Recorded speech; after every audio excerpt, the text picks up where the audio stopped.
तो वो पहले अपने सर अपने बारे में इंट्रोडक्शन देंगे एक, ठीक है?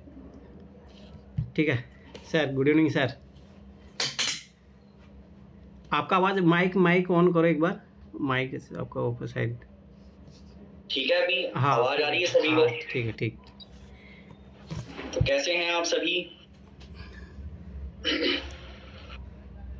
सब लोग कुछ तो बोलो, कुछ सर को ऐसे इंटरेक्शन। ठीक है सर, हम तो ठीक है, बढ़िया। आप बताइए सर कैसे हैं? सर बहुत बढ़िया है। तो इंट्रोडक्शन तो शायद हम लोगों का हो चुका था। नहीं, एक बार दे दो, कुछ नए बच्चे भी हैं, कुछ नए अच्छा, बच्चे भी हैं, तो एक आप अपना एक ब्रीफ। तो मैं फिर से एक बार ब्रीफ इंट्रोडक्शन दे देता हूँ और जो मेरी सिविल सर्विसेज की जर्नी है उसके बारे में कुछ बता देता हूँ। तो मैंने प्रिपरेशन अपनी स्टार्ट की थी 2016 से, तो अभी मुझे लगभग 8 साल हो चुके हैं जब से लेके। उसके बाद मैंने अपने अटेम्प्ट्स देने शुरू किए और इसमें अब अटेम्प्ट्स से क्या बताओ, 3 फेल्ड अटेम्प्ट है ना? आप किसी भी स्टेज से अगर बाहर होते हो तो वो फेल्ड अटेम्प्ट ही होता है, वेदर इट इज मेंस और इंटरव्यू, है ना? सो 3 फेल्ड अटेम्प्ट्स। एंड उसके बाद 2019 से मैं प्रोफेशनली टीचिंग कर रहा हूँ अनअकैडमी पर, ओनली IAS पर, सभी जगह मैंने पढ़ाया है। और इकोनॉमी जैसे सब्जेक्ट्स में पढ़ाता आया हूँ, साइंस, टेक, पॉलिटी, ये 3 सब्जेक्ट्स मेरे कोर एरियाज रहे हैं। और मेरा जो ऑप्शनल है वो पॉलिटिकल साइंस है। तो ये सब मेरे बारे में एक छोटा सा इंट्रोडक्शन था। बाकी जैसे जैसे सेशन आगे बढ़ेगा, आपके जो क्वेश्चंस आएंगे उसको मैं टैकल करूंगा, आपको बताऊंगा। उससे आपको अनुभव के बारे में पता लग जाएगा कि रियल एक्सपीरियंस है या फिर ऐसे ही सिर्फ बातें की जा रही हैं। तो आप लोग सब एक कुछ क्वेश्चन पूछ सकते हो, फिर बाद में मैं और सर कुछ क्वेश्चन लेंगे, तो उससे क्या वो सारी चीज़ें क्लियर करेंगे। पर आप लोग पहले अपने जो भी डाउट्स है, मान लो कि इकोनॉमी को लेके या कोई डाउट्स है, भाई इकोनॉमी कैसे पढ़े, क्योंकि इकोनॉमी लगभग सब बच्चों का वीक ही होता है, या साइंस टेक है जो आर्ट्स वाले जो बैकग्राउंड होते हैं, तो उससे रिलेटेड अगर आप जो भी क्वेश्चन पूछना चाहते हो सर से पूछ सकते हैं। Sir good evening. हाँ, गुड इवनिंग सर। इकोनॉमिक्स के बारे में बोले तो मेरे इकोनॉमिक्स का एक भी नहीं समझ में आता। मैं इतनी बार पढ़ चुकी हूँ उसको, मैं हमेशा कंफ्यूज हो जाती हूँ। मैं बहुत परेशान हूँ सर। मैंने सब बोलते हैं मृणाल सर की वीडियोस देख लो, ये देख लो, मेरे को किसी की क्लास कुछ समझ नहीं आती है। आपको इकोनॉमी में ज्यादा कुछ नहीं करना है। मैंने अपने सारे अटेम्प्ट्स में जो सोर्स यूज किया है वो है कुमार अमित सर के नोट्स। सिर्फ इतना ही मैंने यूज किया है और वो मोर देन सफिशिएंट है। अगर आप उसको अच्छे से करते हो, उसके बाद टेस्ट प्रैक्टिस करते हो, वो नोट्स बहुत अच्छे हैं। आपको कहीं इधर उधर भागने की जरूरत नहीं है। सर जब पढ़ रहे होते हैं तो ऐसा लग रहा होता है कि हाँ मुझे आ रहा है, मतलब वो चीजें मैं गेन कर रही होती हूँ। बट मैं जब अप्लाइड मोड में होती हूँ, जब मैं क्वेश्चन कर रही हूँ, अटेम्प्ट करती हूँ, तो मेरे को सारा ब्लैंक हो जाता है। समझ ही नहीं आता है कि क्या पूछ रहे हैं और क्या हम दे रहे हैं आंसर। पढ़ते समय ना आपको एप्लीकेशन साथ के साथ करना है। जैसे आप CRR पढ़ रहे हो या फिर ओपन मार्केट ऑपरेशन पढ़ रहे हो, तो ये किस तरीके से काम करते हैं, ठीक है, इसके इम्पैक्ट क्या होंगे, मनी सप्लाई कैसे काम करती है। जब आप कॉन्सेप्ट पढ़ रहे हो उसी समय आप एप्लीकेशन मोड में जाओ। आप देखो किसी कॉन्सेप्ट को पढ़ने के बाद कि इसका प्रैक्टिकल यूज क्या है। तो इस तरीके से जब आप पढ़ते समय इस हैबिट को डेवलप करते हैं, तो जब आप क्वेश्चन सॉल्व कर रहे होते हैं तो ये ऑटोमेटिकली आता है आपके अंदर। जी सर। और ज्यादा से ज्यादा प्रैक्टिस करो आप, तो उससे आपका जो कॉन्फिडेंस है वो भी गेन होगा। इकोनॉमी इतना ज्यादा टफ नहीं है जितना कंसीडर किया जाता है। एक बार अगर कॉन्सेप्ट्स क्लियर हो गए, इस सब्जेक्ट को आपको दोबारा पढ़ने की जरूरत ही नहीं है। ये ऐसा सब्जेक्ट है। सर सबसे बेस्ट नोट्स अगर इकोनॉमी के लिए प्रेफर किया जाए तो कौन सा होगा? मेरे सभी अटेम्प्ट्स में मैंने कुमार अमित सर के नोट्स ही यूज किए हैं और मेरे हिसाब से वो सफिशिएंट है। बट अगर कुछ ऐड ऑन करना आप चाहते हैं तो मृणाल सर के जो नोट्स है ना, उसमें आप इंडेक्स में जाइएगा, ठीक है? इंडेक्स में जाने के बाद कुछ ऐसे टॉपिक्स आपको मिलेंगे जो कुमार अमित सर के नोट्स में नहीं होंगे। आप सिर्फ उन टॉपिक को पढ़ सकते हैं केवल इंडेक्स से, ठीक है? Okay thank you sir. नहीं करना है आपको, पूरे नोट्स डिटेल में नहीं जाने होंगे। जी थैंक यू सर। ओके। अच्छा, वैसे सभी लोग यहाँ पे 24 वाला अटेम्प्ट दे रहे हैं कि? हाँ, सब 24 वाले हैं। बहुत अच्छी बात है। फिर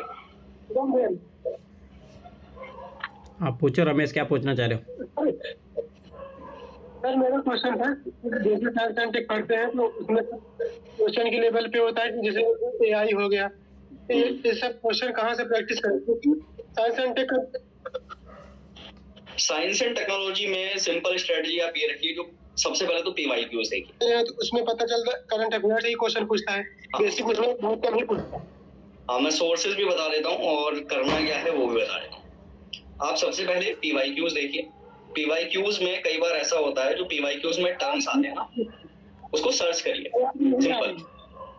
आवाज रमेश आपकी तरफ, ये सबको आवाज आ रही है या फिर रमेश तुम्हें नहीं आ रही? आप अपना दोबारा एक बार ज्वाइन करो, आप अपने नेटवर्क इशू है रमेश तुम्हारी तरफ से।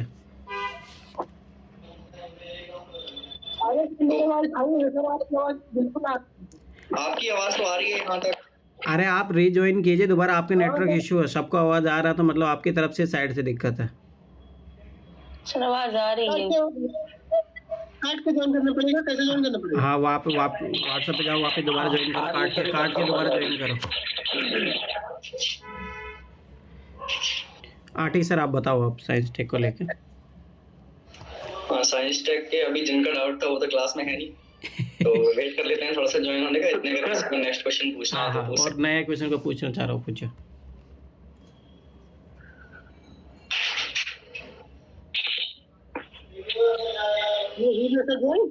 हाँ बताइए। जैसे मैं कह रहा था सर कि जो करंट अफेयर टेक्नोलॉजी होती है, जैसे AI हो गई, और सर जैसे कोई मिसाइल टेक्नोलॉजी में हो गया, जैसे आयरन डोम टेक्निक के बारे में, ये सब जब क्वेश्चन पूछता है करंट अफेयर में, मुझे पता ही नहीं है टर्मिनोलॉजी, यही काम इन्वायरमेंट एंड इकोलॉजी में कर रहा है, ये टर्मिनोलॉजी यही काम इकोनॉमी में भी कर रहा है। टर्मिनोलॉजी जैसे कि कोई ऑनर दे, उसमें आप जाके नहीं कर सकते। कुछ लोग कहते हैं कि लेकिन वहाँ बेसिक तुरंत पता तो ना करो, बेसिक में पता ही नहीं चलता क्या किया जाए इसके लिए। देखो साइंस एंड टेक्नोलॉजी, अच्छा आपकी इंग्लिश ठीक है ना? आप पढ़ पाते हो इंग्लिश में न्यूज़पेपर वगैरह कुछ? हाँ सर।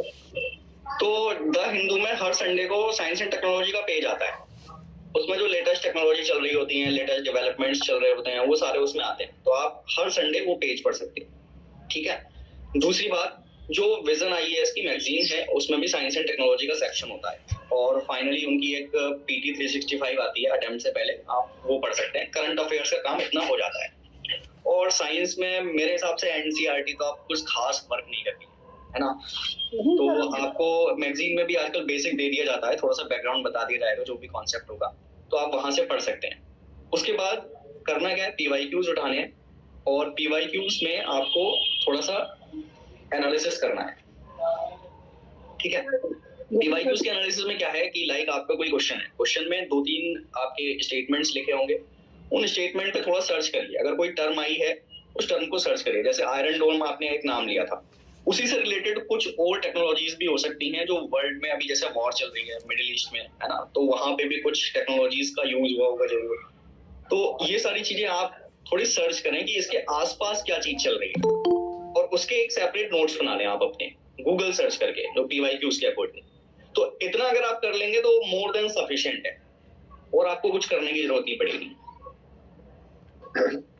लेकिन सर प्रॉब्लम क्या है ना कि जैसे PYQ 2-3 बार आप कर लो ना तो क्वेश्चन याद हो जाते हैं, उसके बारे में बात सोच नहीं सकते। जैसे कि साइंस एंड टेक में पूछा है, जैसे CRISPR-Cas9 पूछ लिया है आपसे, CRISPR-Cas9 के बारे में ऑनलाइन आप पढ़ लिए, या फिर प्रैक्टिकल क्वेश्चन पूछ लिया। जब आप इसका आंसर जान गए, दोबारा आप जब क्वेश्चन इसे अटेम्प्ट करेंगे आप लिखना ही सोचेंगे, तो इसलिए होता है कि यार हो गया बार इसके लिए सर मतलब PYQs आप कह रहे हैं कि अगर याद हो जाते हैं जैसे बार बार सॉल्व करके, तो उसका रेलेवेंस क्या रह जाता है आगे बार बार करने का, ऐसा कुछ हो जाते हैं, मुझे साला डाटा हो जाता है, तो देखते मन नहीं आसान से जाता है दिमाग। देखिए PYQs ना एक्सट्रीमली इम्पोर्टेंट है। अगर एक क्रक्स बताऊं पूरी इतनी लंबी मेरी जर्नी का, PYQs एकदम रामबाण है। CRISPR आपने अभी नाम लिया, CRISPR आप देखो पिछले 10 साल में 3 बार same to same question repeat हुआ है, कोई भी चेंज नहीं है। अब वो क्वेश्चन याद ही हो जाता है, क्या करें। अरे अच्छा है याद हो जाता है तो। यार लोगों को प्रॉब्लम ये रहती है कि याद नहीं होता, तुम्हें प्रॉब्लम ये है कि याद हो जाता है, ये क्या बात हुई? अब दोबारा से अगर ये क्वेश्चन रिपीट होता है, अभी 3 बार हो चुका है पिछले 10 साल में, अब दोबारा से अगर ये क्वेश्चन रिपीट होता है तो आपको अच्छा आ रहा होगा वहां पे, तो अच्छी चीजें याद हो रहा है। ये जैसे CRISPR याद हो गया आपको, तो आपको लगेगा कि कहीं गधा मजदूरी तो नहीं कर रहे हैं, सर खुद ही डाउट रहता है कि यार वो सही तरीके से नहीं हुआ। ऐसा होता है? नहीं है, ऐसी कोई परेशानी नहीं है। आपको अगर याद हो रहा है तो बहुत अच्छी बात है, लेकिन इसमें एक एड ऑन ये करना है कि जैसे CRISPR है, तो CRISPR से एसोसिएटेड भी कुछ टेक्नोलॉजीज होंगी जो जीन एडिटिंग के काम में आ रही होंगी। ये थोड़ी थोड़ी रिसर्च करनी होती है जी। तो ये मैगजीन्स में भी मिल जाती हैं आपको, लेकिन खुद पीवाईक्यूज पे अगर गूगल सर्च किया जाए तो ज्यादा बेनिफिट मिलता है। तो मेन प्रॉब्लम आपसे बताएं, जैसे कि साइंस एंड टेक के टर्मिनोलॉजी से, जैसे बायोटेक का हो गया या टेक का हो गया, तो जैसे कोई भी आप टेस्ट सीरीज मार्केट से आप भी देखोगे, टेस्ट सीरीज जब उठाते हैं तो उसमें टर्मिनोलॉजी पूछा जाता है। टर्मिनोलॉजी देख के आप देख के लगता है सर ये कहाँ से पूछ लिया, ये तो मैंने पढ़ा ही नहीं लिया था। और फिर यही हेडिंग बनाता है कि एग्जाम में से पूछ लिया तो ये तो चर्चा में था, नहीं मुझे पता नहीं। अरे जैसे आप मार्केट से कोई भी टेस्ट सीरीज उठाइए, सर मेरी बात पूरा होने दीजिए, जैसे मार्केट से कोई भी टेस्ट सीरीज उठाइए, उसमें से 4-5 क्वेश्चन मतलब टर्मिनोलॉजी से होंगे, चाहे इन्वायरमेंट के हों, चाहे इकोनॉमिक्स के हों, चाहे साइंस के। सर यही मुझे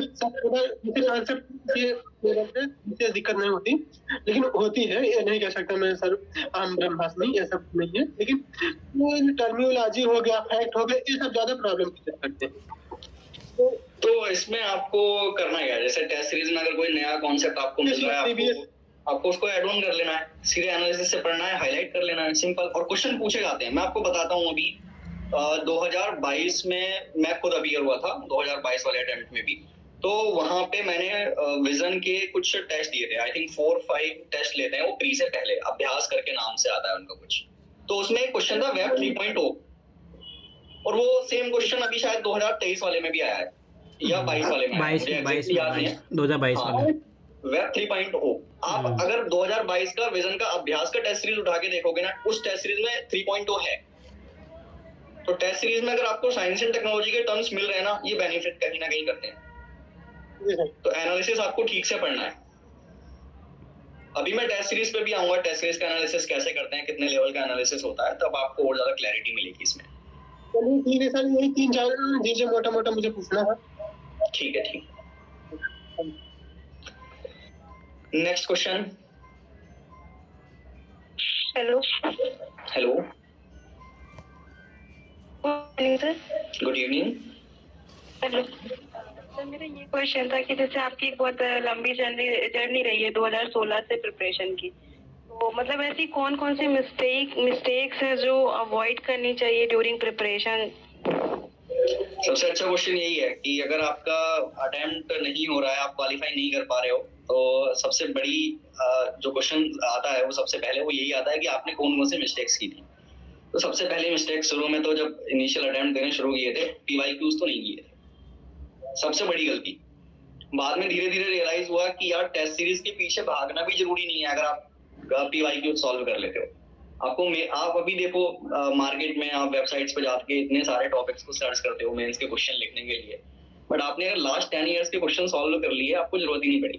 पहले उतना तो करो आप, उसके बाद भी अगर जरूरत पड़ रही है तो आप टेस्ट सीरीज सॉल्व करो, है ना। तो पहली गलती ये है कि टेस्ट को पीवाईक्यूज जो है उसको सॉल्व ना करना। उसके बाद दूसरा, प्री से पहले आप कई बार ना अपने शेड्यूल को ऐसा रखते हैं कि लाइक मैं पहले रिवीजन कर लूं, उसके बाद में टेस्ट प्रैक्टिस करूं। ये कभी वर्क नहीं करेगा, ये कभी वर्क नहीं करेगा। तो अभी जितने भी 2024 में अटेम्प्ट देने वाले हैं, अभी कुछ ही महीने रह गए हैं, प्रीलिम्स की प्रिपरेशन आप स्टार्ट करोगे सब, तो ये मत करना कि पहले मैं सारे सब्जेक्ट्स का रिवाइज करता हूँ उसके बाद टेस्ट लिखता हूँ। साथ के साथ चलना चाहिए, ठीक है। तो प्रैक्टिस और रिवीजन दोनों अगर साथ में लेके चलेंगे तो सक्सेस के चांसेस ज्यादा हैं। तीसरी चीज, जो मेरे फेल्ड अटेम्प्ट हुए हैं उसमें मेरा एक शेड्यूल नहीं होता था, प्रॉपर प्लान नहीं होता था। अभी जैसे आप देखोगे प्रीलिम्स आने वाला है, तो 1-2 महीने के बाद ना मार्केट में बहुत सारा कंटेंट भी आएगा, नया कंटेंट आएगा। और फिर दूसरी चीज, कंटेंट के साथ साथ आपको बहुत सारे कोर्सेज भी ऑफर किए जाते हैं कि 60 घंटे में आपको पूरा करंट अफेयर्स करा देंगे, इस टाइप की चीजें आती हैं।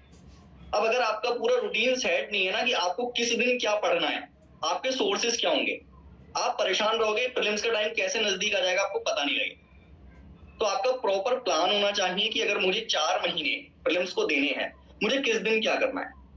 अभी मैं ये पूरा एक अपना शेड्यूल दिखाऊंगा, अभी 2023 वाला शेड्यूल दिखाऊंगा मैं। उस शेड्यूल ने मुझे हेल्प करी प्रीलिम्स क्लियर करने में, और मैं जो फंसा इस बार के अटेम्प्ट में वो सीसेट में फंसा, ठीक है। तो जीएस मेरा क्लियर है, मैंने जो प्रॉपर शेड्यूल बना रखा था, अभी मैं आपको दिखाऊंगा, अभी वो शेड्यूल अभी भी मेरे इसमें है। तो जीएस का शेड्यूल था, तो उस शेड्यूल की हेल्प से मैं जीएस में कहीं नहीं फंसा। मेरा अच्छा खासा स्कोर है जीएस में, लेकिन सीसेट मैंने उस लेवल से प्रिपेयर नहीं किया था, ना मेरी स्ट्रेटेजी में वो शामिल था। क्योंकि मेरा खुद का मैथ बैकग्राउंड है, बीएससी किया है मैंने सोचा कि ठीक है मैथ रीजनिंग आएगा वो कर लेंगे अपना। और जो प्रीवियस ट्रेंड रहा है ना, ट्रेंड के अकॉर्डिंग कुछ टॉपिक्स से ज्यादा क्वेश्चंस आते हैं, जैसे एवरेज हो गया है ना, परसेंटेज हो गया, इन सबसे ज्यादा क्वेश्चंस आते हैं। तो मुझे लगा ठीक है ये 4-5 टॉपिक्स करके जाएंगे तो कर लेंगे सॉल्व अपना अच्छे से। तो वहां पे जब जाके देखा तो परमुटेशन कॉम्बिनेशन से इतने सारे क्वेश्चन थे।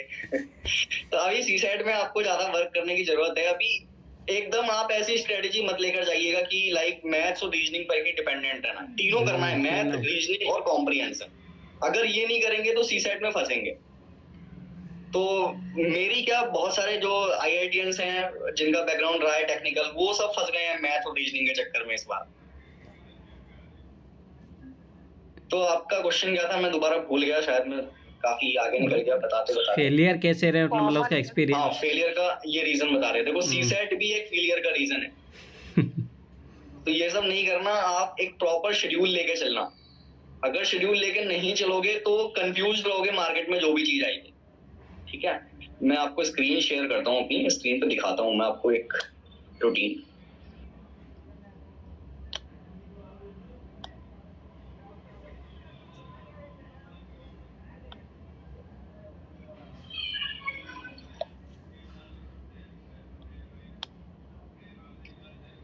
ये देखो मेरा इस तरीके का रूटीन होता था।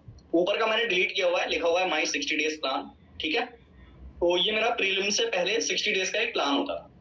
इसमें क्या है, मैं प्लान को अपने बैकग्राउंड से करता था, मतलब पीछे की तरफ से करता है। जैसे 28 मई को प्रीलिम्स देना है मुझे, तो यहाँ पर लिखा हुआ है, मैं उल्टा चलूंगा यहाँ से शेड्यूल बनाता हुआ।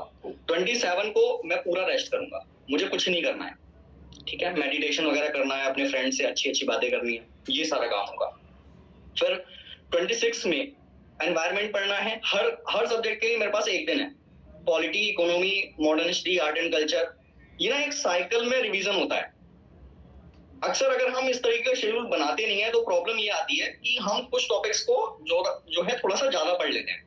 लाइक पॉलिटी को ज्यादा वेटेज दे दिया, इकोनॉमी को ज्यादा वेटेज दे दिया, बाकी को इग्नोर कर दिया। प्रीलिम्स नहीं होगा अगर इग्नोर करोगे। अब तो ऐसा हो गया है कि एंशिएंट और मिडाइवल से भी क्वेश्चंस अच्छे खासे पूछे जा रहे हैं। अब आपको इग्नोर नहीं करना है किसी को। तो इस तरीके का एक साइक्लिक पैटर्न में आपको अपना शेड्यूल लेकर चलना है। ठीक है, अभी लास्ट का मेरा 1 वीक का 8 या 10 वॉइस नहीं आ रही सर आपकी। आ रही है सना, आपकी साइड से दिक्कत हो रहा है। सबको आ रही है? बताओ, वही सारा सबको आ रही है। आ रही है। आपका नेटवर्क में दिक्कत सना। सर आप एक एक दिन पढ़ते हो तो फिर जैसे 7 दिन बाद आता होगा, 8 दिन बाद आता होगा, उसी सब्जेक्ट का दोबारा नंबर तो भूल ही जाते हो भाई? नहीं, मैं बताता हूँ ना, अभी आप देखते रहो। तो ये लास्ट 7 डेज का है। प्रीलिम्स से पहले लास्ट 7 to 8 डेज में मुझे हर रोज एक सब्जेक्ट पढ़ना है। अभी बताऊंगा कैसे एक दिन में ये खत्म हो सकता है। अभी तो बहुत ऐसा लग रहा होगा आपको कि कैसे यार कर सकते हैं एक दिन में। उसके बाद इससे पहले का जो मेरा टाइम है वो हर सब्जेक्ट को 2 दिन दिए हुए हैं मैंने, और इससे पहले 3 दिन, फिर 4 दिन, ऐसे ऐसे करके मेरा जब 60 डेज पूरा बन जाता है शेड्यूल, तो मैं उसको एग्जीक्यूट करता हूँ। अब ये तो हो गया एक ब्रॉड शेड्यूल कि आपको किस दिन क्या पढ़ना है। ठीक है, अब इसमें क्या होगा, पॉलिटी में फॉर एग्जांपल ये मैंने ऊपर से डिलीट कर दिया है, जो मैं टाइम कवर करता जाता हूँ मैं उसको डिलीट कर देता हूँ। तो 5 मई से ये आपको दिखाई दे रहा है। इससे पहले भी काफी लंबा शेड्यूल बना हुआ था ये। तो इसमें क्या हुआ, जैसे पॉलिटी के लिए अगर मेरे पास 3 या 4 दिन थे किसी समय पे, तो अगर मुझे लगता है कि मेरा पॉलिटी स्ट्रांग है तो मैं क्या करता हूँ, पॉलिटी को 2 या 3 दिन में फिनिश कर देता हूँ। अब मेरे पास 1 दिन बचा, तो मैं उस 1 दिन को यूटिलाइज करूंगा अपने वीक सब्जेक्ट पे। लाइक अगर मेरा इकोनॉमी वीक है और मैंने इकोनॉमी को 3 डेज दे रखे हैं, तो मैं पॉलिटी में जो 1 दिन बचाऊंगा वो इकोनॉमी को दे दूंगा। ठीक है, अपने वीक सब्जेक्ट को थोड़ा सा ज्यादा टाइम दे देना है।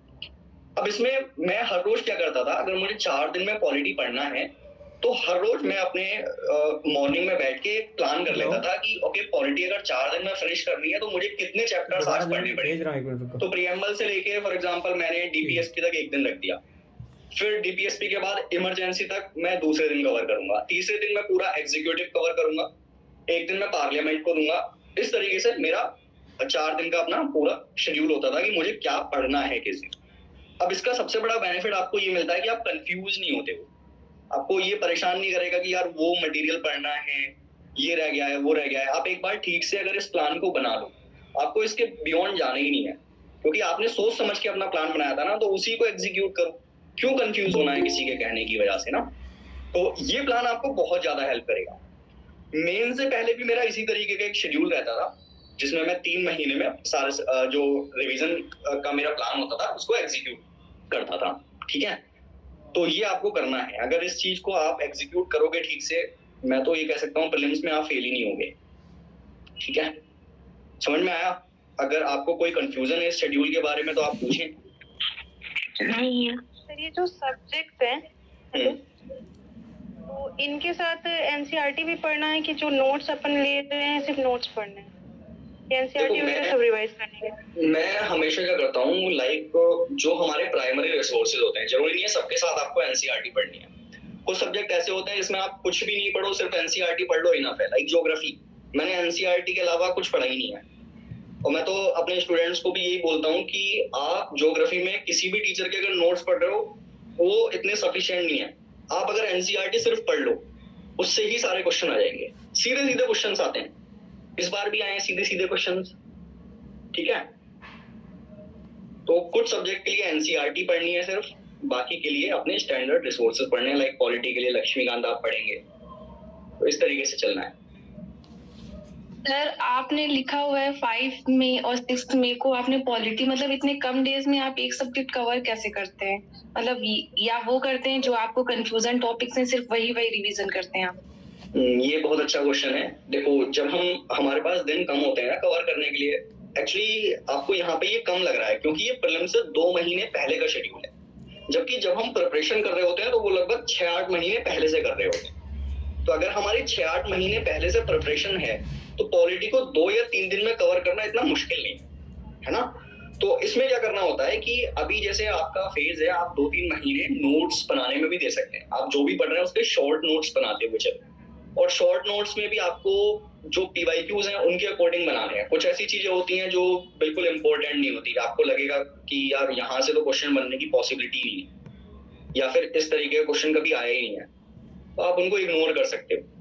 ठीक है, केवल एक ऊपर से आप उस टॉपिक को पढ़ो, उसके बाद निकल जाओ जो ज्यादा इंपॉर्टेंट टॉपिक है। लाइक अगर पॉलिटी है, पॉलिटी में आप टाइम वेस्ट कर रहे हो ज्यादा, लाइक सेंटर स्टेट रिलेशन पे, है ना, तो प्रीलिम्स में ज्यादा क्वेश्चन देखने को नहीं मिलते। लेकिन अगर आप इग्नोर कर रहे हो उसमें टाइम, मान लो आपने सेंटर स्टेट रिलेशन पे टाइम दिया और आपने इग्नोर कर दिया जुडिशरी को या फिर पार्लियामेंट को, आप कम टाइम दे पाए, तो आपका स्कोर बहुत निगेटिवली अफेक्ट होगा इससे। तो यहाँ पर जो शेड्यूल बना हुआ है, इस शेड्यूल में पीवाईक्यूज के अकॉर्डिंग आपको अगर पढ़ना है तो आपको यहाँ ज्यादा बेनिफिट मिलेगा और आप कम डेज में ज्यादा चीजों को कवर कर पाओगे।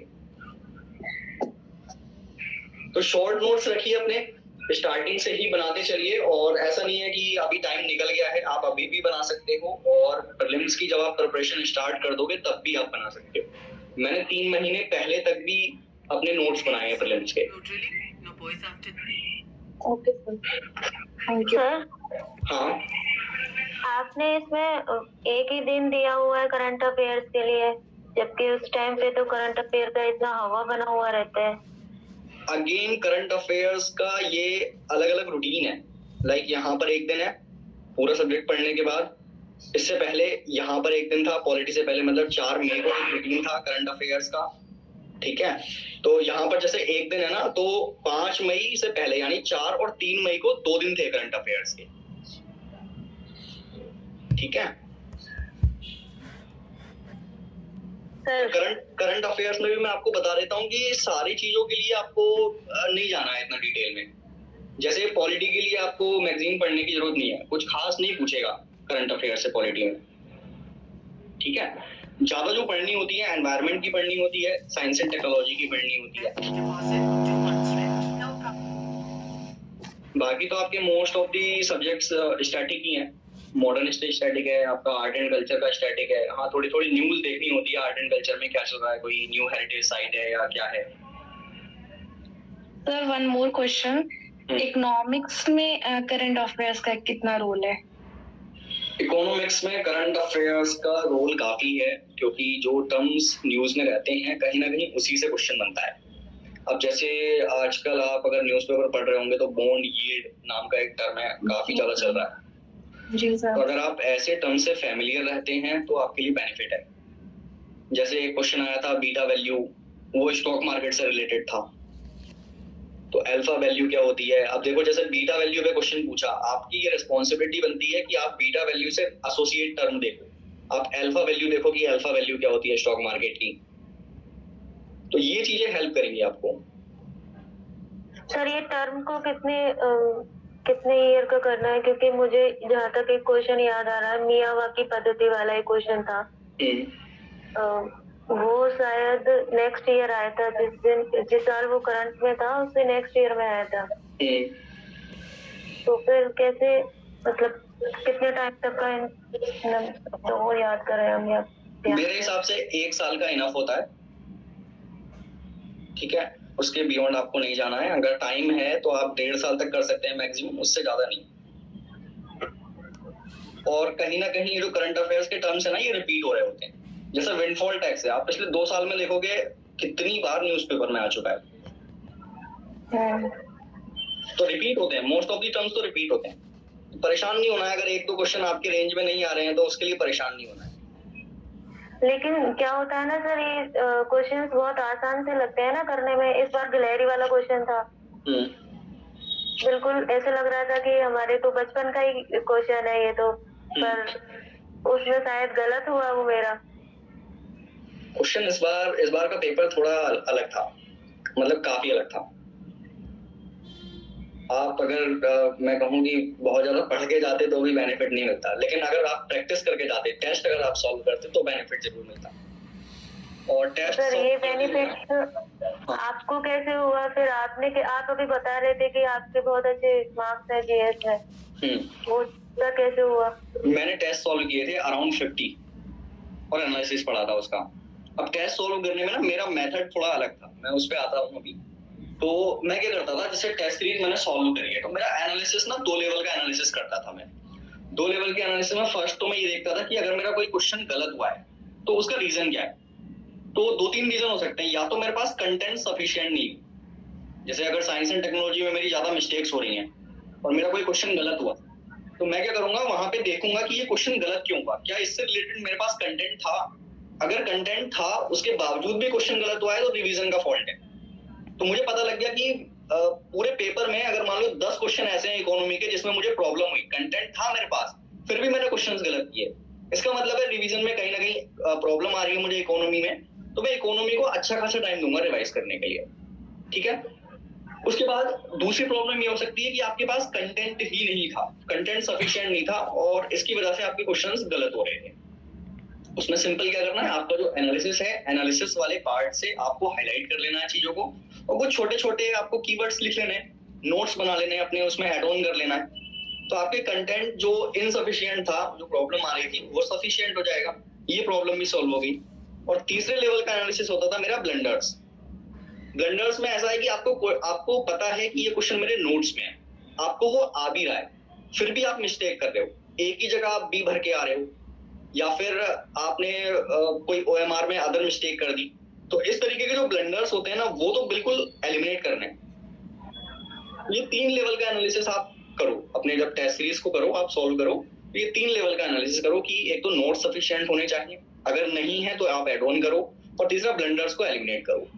अगर इस 3 लेवल के एनालिसिस के साथ आप जाओगे, 40-50 पेपर्स आपने सॉल्व कर लिए, प्रीलिम्स फंसेगा ही नहीं। Okay sir. During exam hall जब वो एंजाइटी फेज होता है, जैसे कि मेरा सीसैट वाले टाइम पे ऐसा लग रहा था, हमें पहले स्टार्टिंग से मैंने स्टार्ट किया, मेरे को लग रहा है एक भी क्वेश्चन सॉल्व नहीं हो रहा है, फिर मैंने पीछे से स्टार्ट किया, लग रहा है एक भी क्वेश्चन सॉल्व नहीं हो रहा है, फिर मैं मतलब क्विट करके फिर मैं गई कॉम्प्रिहेंशन पे, उसमें टाइम टेकिंग होता है थोड़ा पढ़ने में, फिर क्वेश्चन को सॉल्व करने में, तो एंजाइटी बहुत ज्यादा होने लगती है। वो उस फेज को कैसे बियर करे इंसान?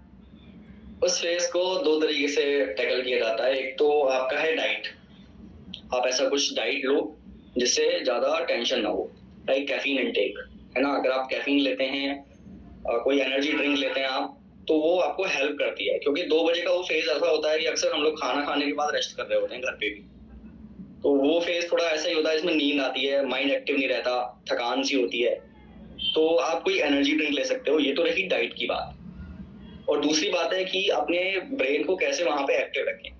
देखो, एग्जाम जब हम दे रहे होते हैं तो पैनिक हो जाते हैं अक्सर देख के कि एग्जाम टफ है, बट वहीं पे आपको ये रियलाइज करना चाहिए कि मैंने इतनी तैयारी की है, ऑनेस्टली प्रिपरेशन की है मैंने 1-1.5 साल, अगर ये मेरे लिए टफ है तो इस एग्जाम हॉल में आसपास का बैठा हुआ कोई भी इंसान इसको सॉल्व नहीं कर पा रहा होगा, उसके लिए भी टफ होगा ये। तो उससे आपका माइंड ना काफी रिलैक्स होता है। अगर आपने सीरियस प्रिपरेशन की है तो उसमें आपको परेशान नहीं होना है। अगर वो आपको नहीं आ रहा है ना, किसी को नहीं आ रहा है। ये सिचुएशन अभी इस प्रीलिम्स में मेरे साथ हुई थी। इवन मैंने जीएस के पेपर को अच्छे मार्क्स के साथ क्वालिफाई किया है, लेकिन फिर भी जीएस का पेपर जब मैं सॉल्व कर रहा था, ये प्रॉब्लम मेरे साथ भी आई थी। पेपर में देख रहा था, जब आगे से उठाना शुरू किया 20-25 क्वेश्चन तक चला गया मैं, बहुत कम ऐसे क्वेश्चन थे जो शॉर्ट थे, रेंज में बहुत कम क्वेश्चन थे। तो मैं भी थोड़ा सा पैनिक हो रहा था कि मैंने कहा यार मैं टीचर हूँ, उसके बावजूद अगर मुझसे पॉलिटी के क्वेश्चन मतलब ऐसे लग रहे हैं कि लाइक क्या क्वेश्चन आ गए ये, और इकोनॉमी के क्वेश्चन अगर मेरी रेंज में नहीं आ रहे हैं, तो फिर मैंने अपने आप को शांत किया कि अगर मुझे नहीं आ रहे ना तो किसी को नहीं आ रहे। तो उसके बाद मैंने आराम से अपने ब्रेन को शांत करके क्वेश्चंस को सॉल्व करना शुरू किया कि ओके ठीक है, अगर समझ में नहीं आ रहे हैं क्वेश्चन तो कोई भी आसपास की चीजें अगर मैंने पढ़ी है, कोई भी मेरे अगर नॉलेज में है उससे, उस क्वेश्चन से रिलेटेड, तो मैं उस नॉलेज को अप्लाई करके इसको सॉल्व करूंगा। लाइक मैं एक एग्जांपल लेता हूँ, जैसे आप टेस्ट सीरीज जब सॉल्व कर रहे होंगे ना, ये टेस्ट सीरीज के दौरान आपको हैबिट डेवलप करनी है। आपको अगर कोई क्वेश्चन नहीं आ रहा है, आप छोड़ो मत, आप उसको सॉल्व करने का ट्राई करो। कैसे कर सकते हो ट्राई? जैसे एक क्वेश्चन आया था इस बार, कुछ अफ्रीकन कंट्रीज के नाम आए थे और उसमें लिखा था कि ये न्यूज़पेपर में क्यों है।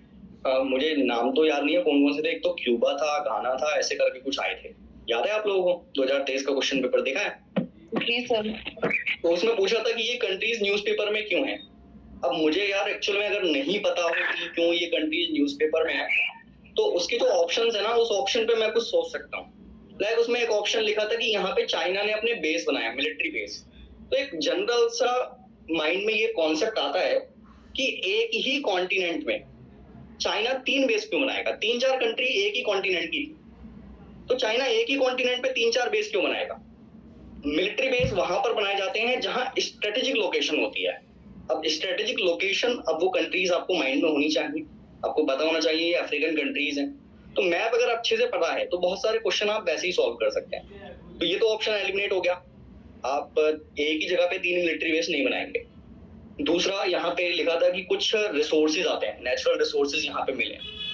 तो जब आप आईआर पढ़ते हैं तो आईआर में इतना भी आपको पता रहता है कि ये जो कंट्रीज है ना, वॉर में इन्वॉल्व रहती हैं, सिविल वॉर्स यहाँ पे चलते रहते हैं। तो मिनरल्स फाइंड कौन करेगा?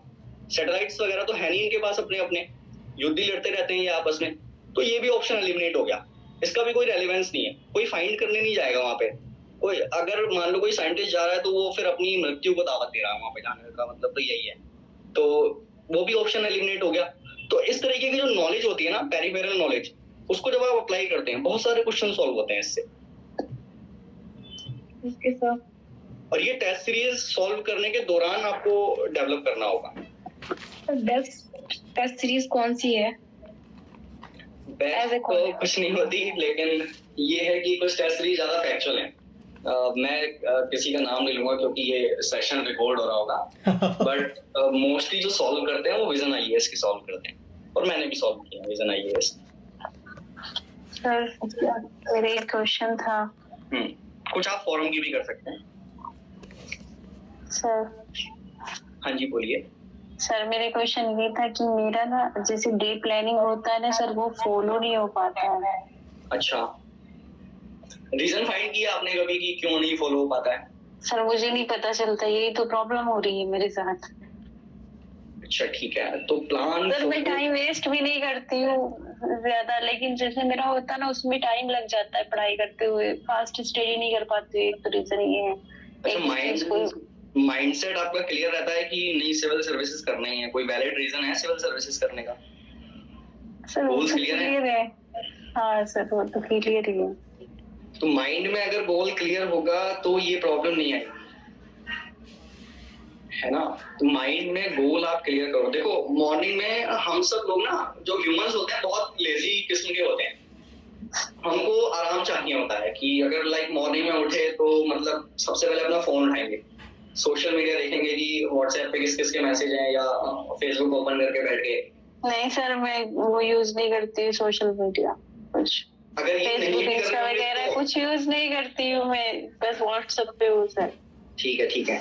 तो इसके बावजूद भी हम लोग क्या करते हैं, यूट्यूब है, ठीक है, बहुत सारी चीजें हैं डिस्ट्रैक्शन के लिए। तो और कुछ नहीं भी सर, करेंगे मैं तो ना, मूवी भी नहीं देखती हूँ, मैं करती नहीं वो टाइम खराब। ठीक है, मैं उसका भी सॉल्यूशन बताता हूँ अभी। लेकिन अक्सर जो ह्यूमंस की टेंडेंसी होती है वो क्या है, मैं उसको बताता हूँ। तो फिर क्या करेंगे, अगर कुछ भी नहीं कर रहे होंगे ना, तो फोन को सबसे पहले उठ के फोन को चार्ज करेंगे।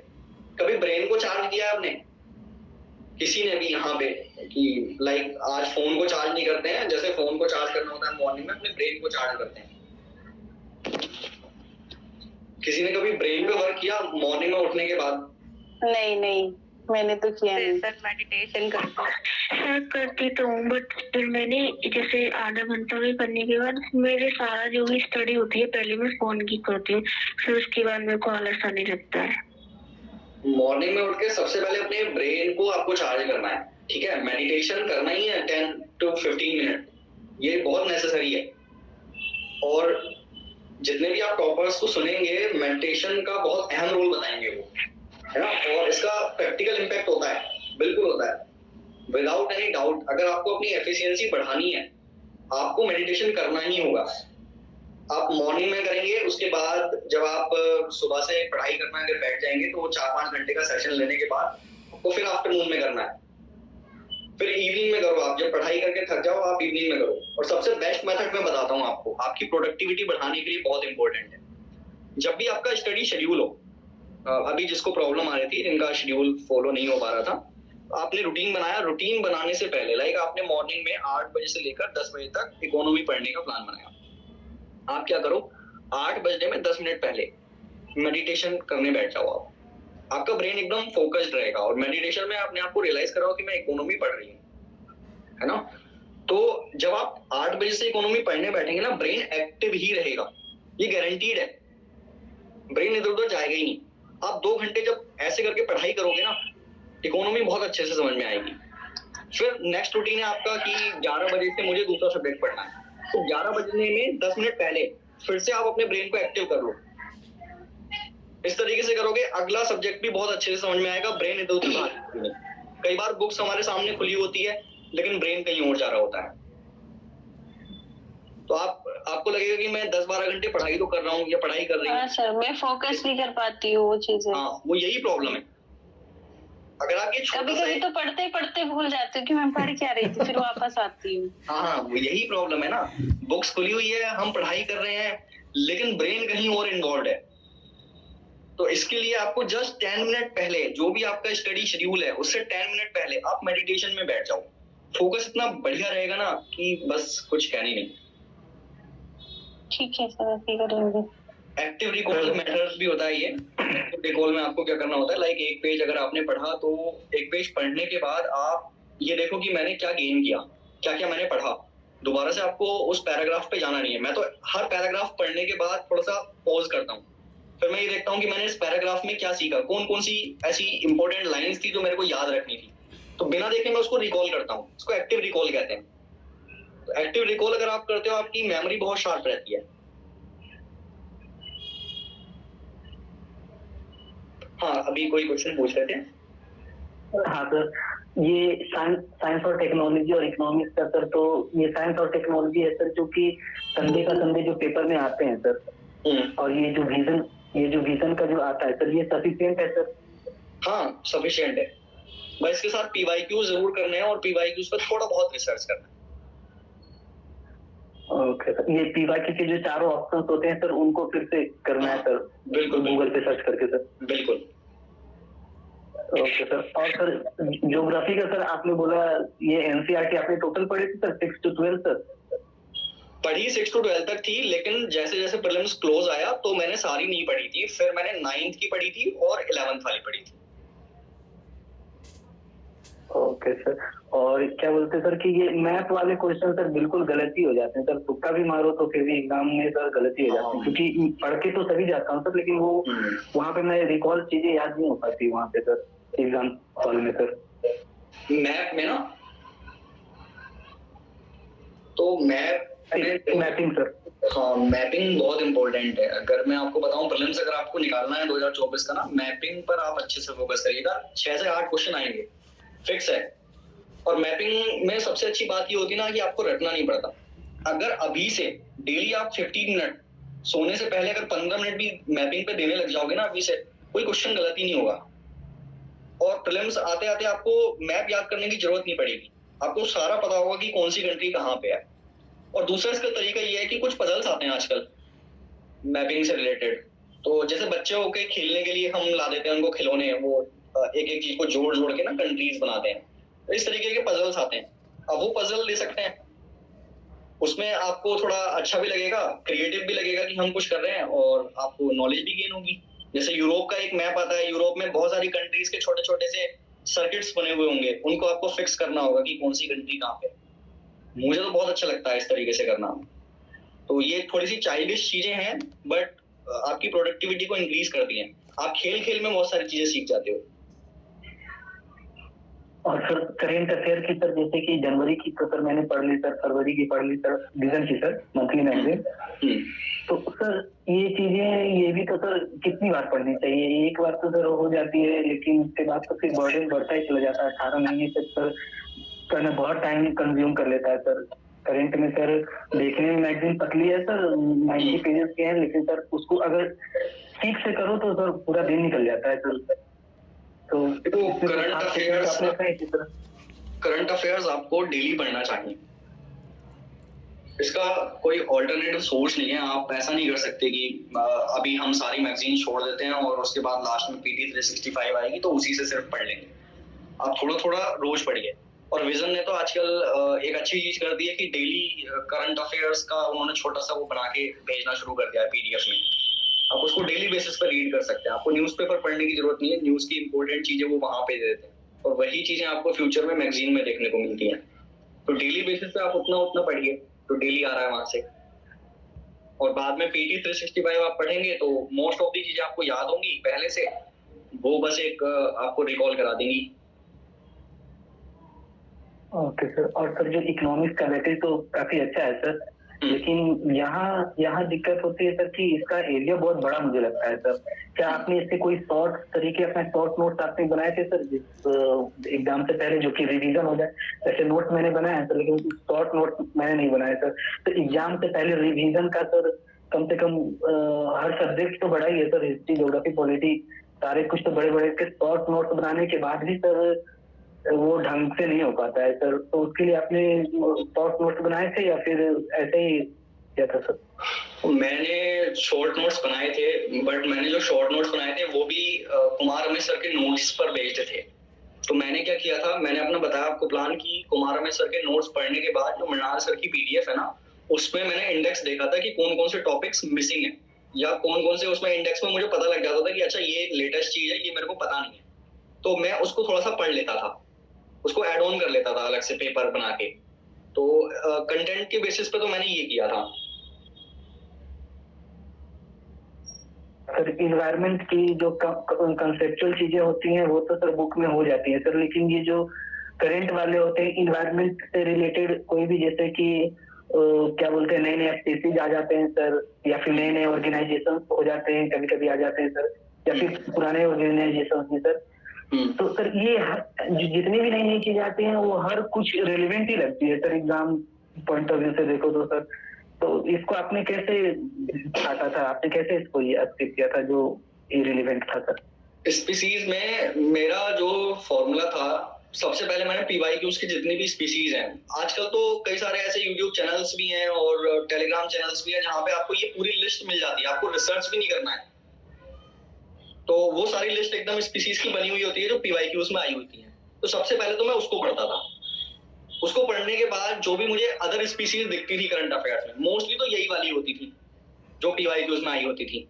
कुछ एक्स्ट्रा होती थी जिनको मुझे कवर करना होता था। सर आपको सबसे इजी सब्जेक्ट कौन सा लगता था सर? इजी सबसे इजी मुझे तो यही लगते हैं पॉलिटी, इकोनॉमी। इकोनॉमिक्स तो आप पढ़ाते हैं सर? मैं तीनों पढ़ाता हूं, पॉलिटी, इकोनॉमी, साइंस टेक। तो इन तीन में से भी अगर मैं ज्यादा बताऊं तो पॉलिटी, इकोनॉमी ज्यादा पसंद है। Okay sir. और ये सर जितने हिस्ट्री वाले हैं सर, हिस्ट्री और ये आर्ट एंड कल्चर, आपने सर इनको कैसे किया था? क्योंकि इनका एरिया भी बहुत बड़ा हो जाता है सर। इनको आपने एनसीईआरटी से, जैसे कि ज्योग्राफी का तो केवल एनसीईआरटी से आपने किया काम हो गया सर, लेकिन इसमें आपने स्टैंडर्ड बुक फॉलो किए थे, नोट्स फॉलो किए थे, या फिर तीनों किए थे सर? मॉडर्न हिस्ट्री के लिए तो मैंने स्पेक्ट्रम फॉलो किया था सिर्फ, और स्पेक्ट्रम और एक कॉन्ट्रडिक्शन भी होता है कि हम स्पेक्ट्रम पढ़ें या बिपिन चंद्रा की एनसीईआरटी पढ़ें। तो बिपिन चंद्रा थोड़ा डिटेल में लिखा हुआ है, उसी की अगर आप समरी देखेंगे तो स्पेक्ट्रम है। तो मेरे हिसाब से अगर स्पेक्ट्रम भी कोई ठीक से पढ़ता है, प्री और मेंस दोनों का काम चल जाएगा। बस थोड़ा ब्रेन को एक्टिव रखना होता है उसको पढ़ते समय।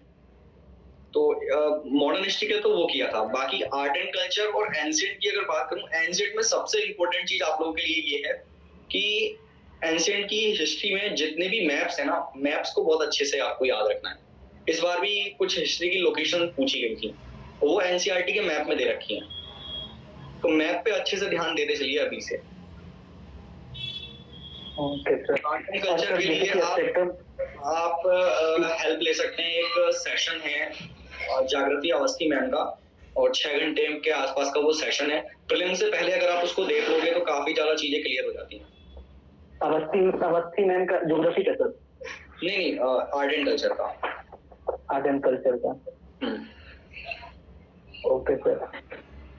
मैं पूछूं? हाँ जी। मेरे को नहीं इकोनॉमी में ना अपने मन नहीं लगता पढ़ने में। किसमें मन नहीं लगता? इकोनॉमी में। इकोनॉमी में, अच्छा। और साइंस एंड टेक की जो बुक आती है ना, उसको वो समझ आ जाता है अच्छे से, बट उसकी जो टर्मिनोलॉजी होती है उससे फिर मैं बोर हो जाती हूँ। उसको पढ़ते पढ़ते वो बच्चे बाहर हो जाती है एक टाइम पर। देखो सर मेरा भी इकोनॉमिक्स पढ़ने में मन नहीं लगता। इकोनॉमी एक ऐसा सब्जेक्ट है ना, मैं अगेन इस बात को रिपीट कर रहा हूँ, इकोनॉमी एक ऐसा सब्जेक्ट है, अगर आपने इसको एक बार अच्छे से पढ़ लिया, इसको समझ लिया और एप्लीकेशन इसका समझ गए, आपको इस सब्जेक्ट को प्री से पहले भी रिवाइज करने की जरूरत नहीं पड़ेगी। 2022 चाहिए, 2 साल से मैं पीटी की तैयारी कर रहा हूँ सर, और इकोनॉमिक्स को सर मैंने बहुत अच्छे से कर गया था, लेकिन 2023 में सर मुझे तो हवा भी नहीं लगा। ऐसा क्यों हो रहा है सर? 2022 का क्वेश्चन थोड़ा ऐसा ही था, मैं बता तो रहा हूँ। मुझे कई क्वेश्चन ऐसे लग रहे थे कि मेरी रेंज में नहीं है। फिर जब थोड़ा सा एक्टिव ब्रेन के साथ वहां पे सोचना शुरू किया क्वेश्चंस पे, तो वो सॉल्व भी हो गए। ठीक है, तो आपको शांत रहना है, मेनली एग्जाम हॉल में शांत रहना। क्वेश्चन अगर नहीं आ रहे ना, आप शांति से सोचो, आपको समझ में आएंगे क्वेश्चन, अगर अच्छे से रिवीजन किया हुआ है तो। और उसकी करंट तो बिल्कुल भी ऐसा लगता है जैसे कि बस पढ़ लो जल्दी जल्दी पढ़ लो और कुछ नहीं। देखो मैं आपको एक सिंपल सी चीज बताता हूँ, जो भी चीज आपको हार्ड लग रही है ना, आप उसको ना बहुत ज्यादा रटने की कोशिश मत करो। जैसे अगर आपको कोई सब्जेक्ट हार्ड लग रहा है, आप डेली कई घंटे बैठ के उस पर लगे हुए हो, आप अपने घंटे बर्बाद कर रहे हो। फिर करना क्या है, पढ़ती हूँ। तो इसमें करना क्या होता है, जो भी चीज आपको हार्ड लग रही होती है ना, उसका टाइम रिड्यूस करो, लेकिन लंबे समय तक लेके जाओ। लाइक अगर इकोनॉमी है, 5-6 दिन आपने पढ़ने का टारगेट रखा, आप कई घंटे उसमें लगा रहे हो और आपका मन नहीं कर रहा बिल्कुल इसको पढ़ने का, आप सिंपल एक काम करो, टाइम को रिड्यूस कर दो 1 से 2 घंटे, और ड्यूरेशन बढ़ा के कर दो 1 महीना। आप जब बार बार अपनी आंखों के सामने से वो चीजें देखोगे ना, जो चीज आपको हार्ड लगती है, वो अपने आप याद हो जाएगी एक टाइम के बाद। एनसीईआरटी का क्या रोल था? एनसीईआरटी और पीवाईक्यूज ये बहुत ज्यादा इम्पोर्टेंट है। मतलब किस क्लास की होती है? मतलब 12th में जाके 2 होती है, एक तो मैक्रो एक माइक्रो। मैक्रो पढ़नी है आपको। ओके। और फिर साइंस एंड टेक के लिए मेरे पास दृष्टि की है, मैं उसको जबरन पढ़ती हूँ क्योंकि उसकी टर्मिनोलॉजी मेरे को समझ ही नहीं आती है। वैसे तो आ जाती, मतलब करंट में जो आती है वो वाली साइंस एंड टेक की न्यूज तो मेरे को समझ आ जाती है, क्या टेक्नोलॉजी है ये भी समझ आ जाती है, बट उस बुक को पढ़ती हूँ ना तो इतनी नींद आती है, उसको मन ही नहीं करता पढ़ने का। तो इतनी ज्यादा मेहनत नहीं करनी है ना आपको, जो चीजें इंपॉर्टेंट लग रही हैं, जो टर्म्स इंपॉर्टेंट लग रहे हैं, उसको एक नोट्स पे लिख लेना है, एक अलग से नोट्स बना लेने हैं, ठीक है, और उस नोट्स पे बस नजर डालनी है आपको 15-20 मिनट रोज। लाइक मेरी स्ट्रेटजी में अगर आपको बताऊं, एनवायरनमेंट में अभी किसी ने क्वेश्चन भी पूछा था स्पीसीज में कैसे करता था, मैं रटता ही नहीं था कभी। स्पीसीज की एक लिस्ट का प्रिंट आउट निकाल रखा था, बस रात का मेरा 1-1.5 घंटा मैं डेडिकेट करता था, उसमें 15 मिनट मैपिंग देखता था, 15 मिनट स्पीसीज को देखता था, और रोज देखता था मैं तो मुझे पढ़ने की जरूरत ही नहीं पड़ी, ऐसा लगा ही नहीं मुझे कि इसको रटने की जरूरत है कभी। आपको ना चीजों को इजी बनाना पड़ता है।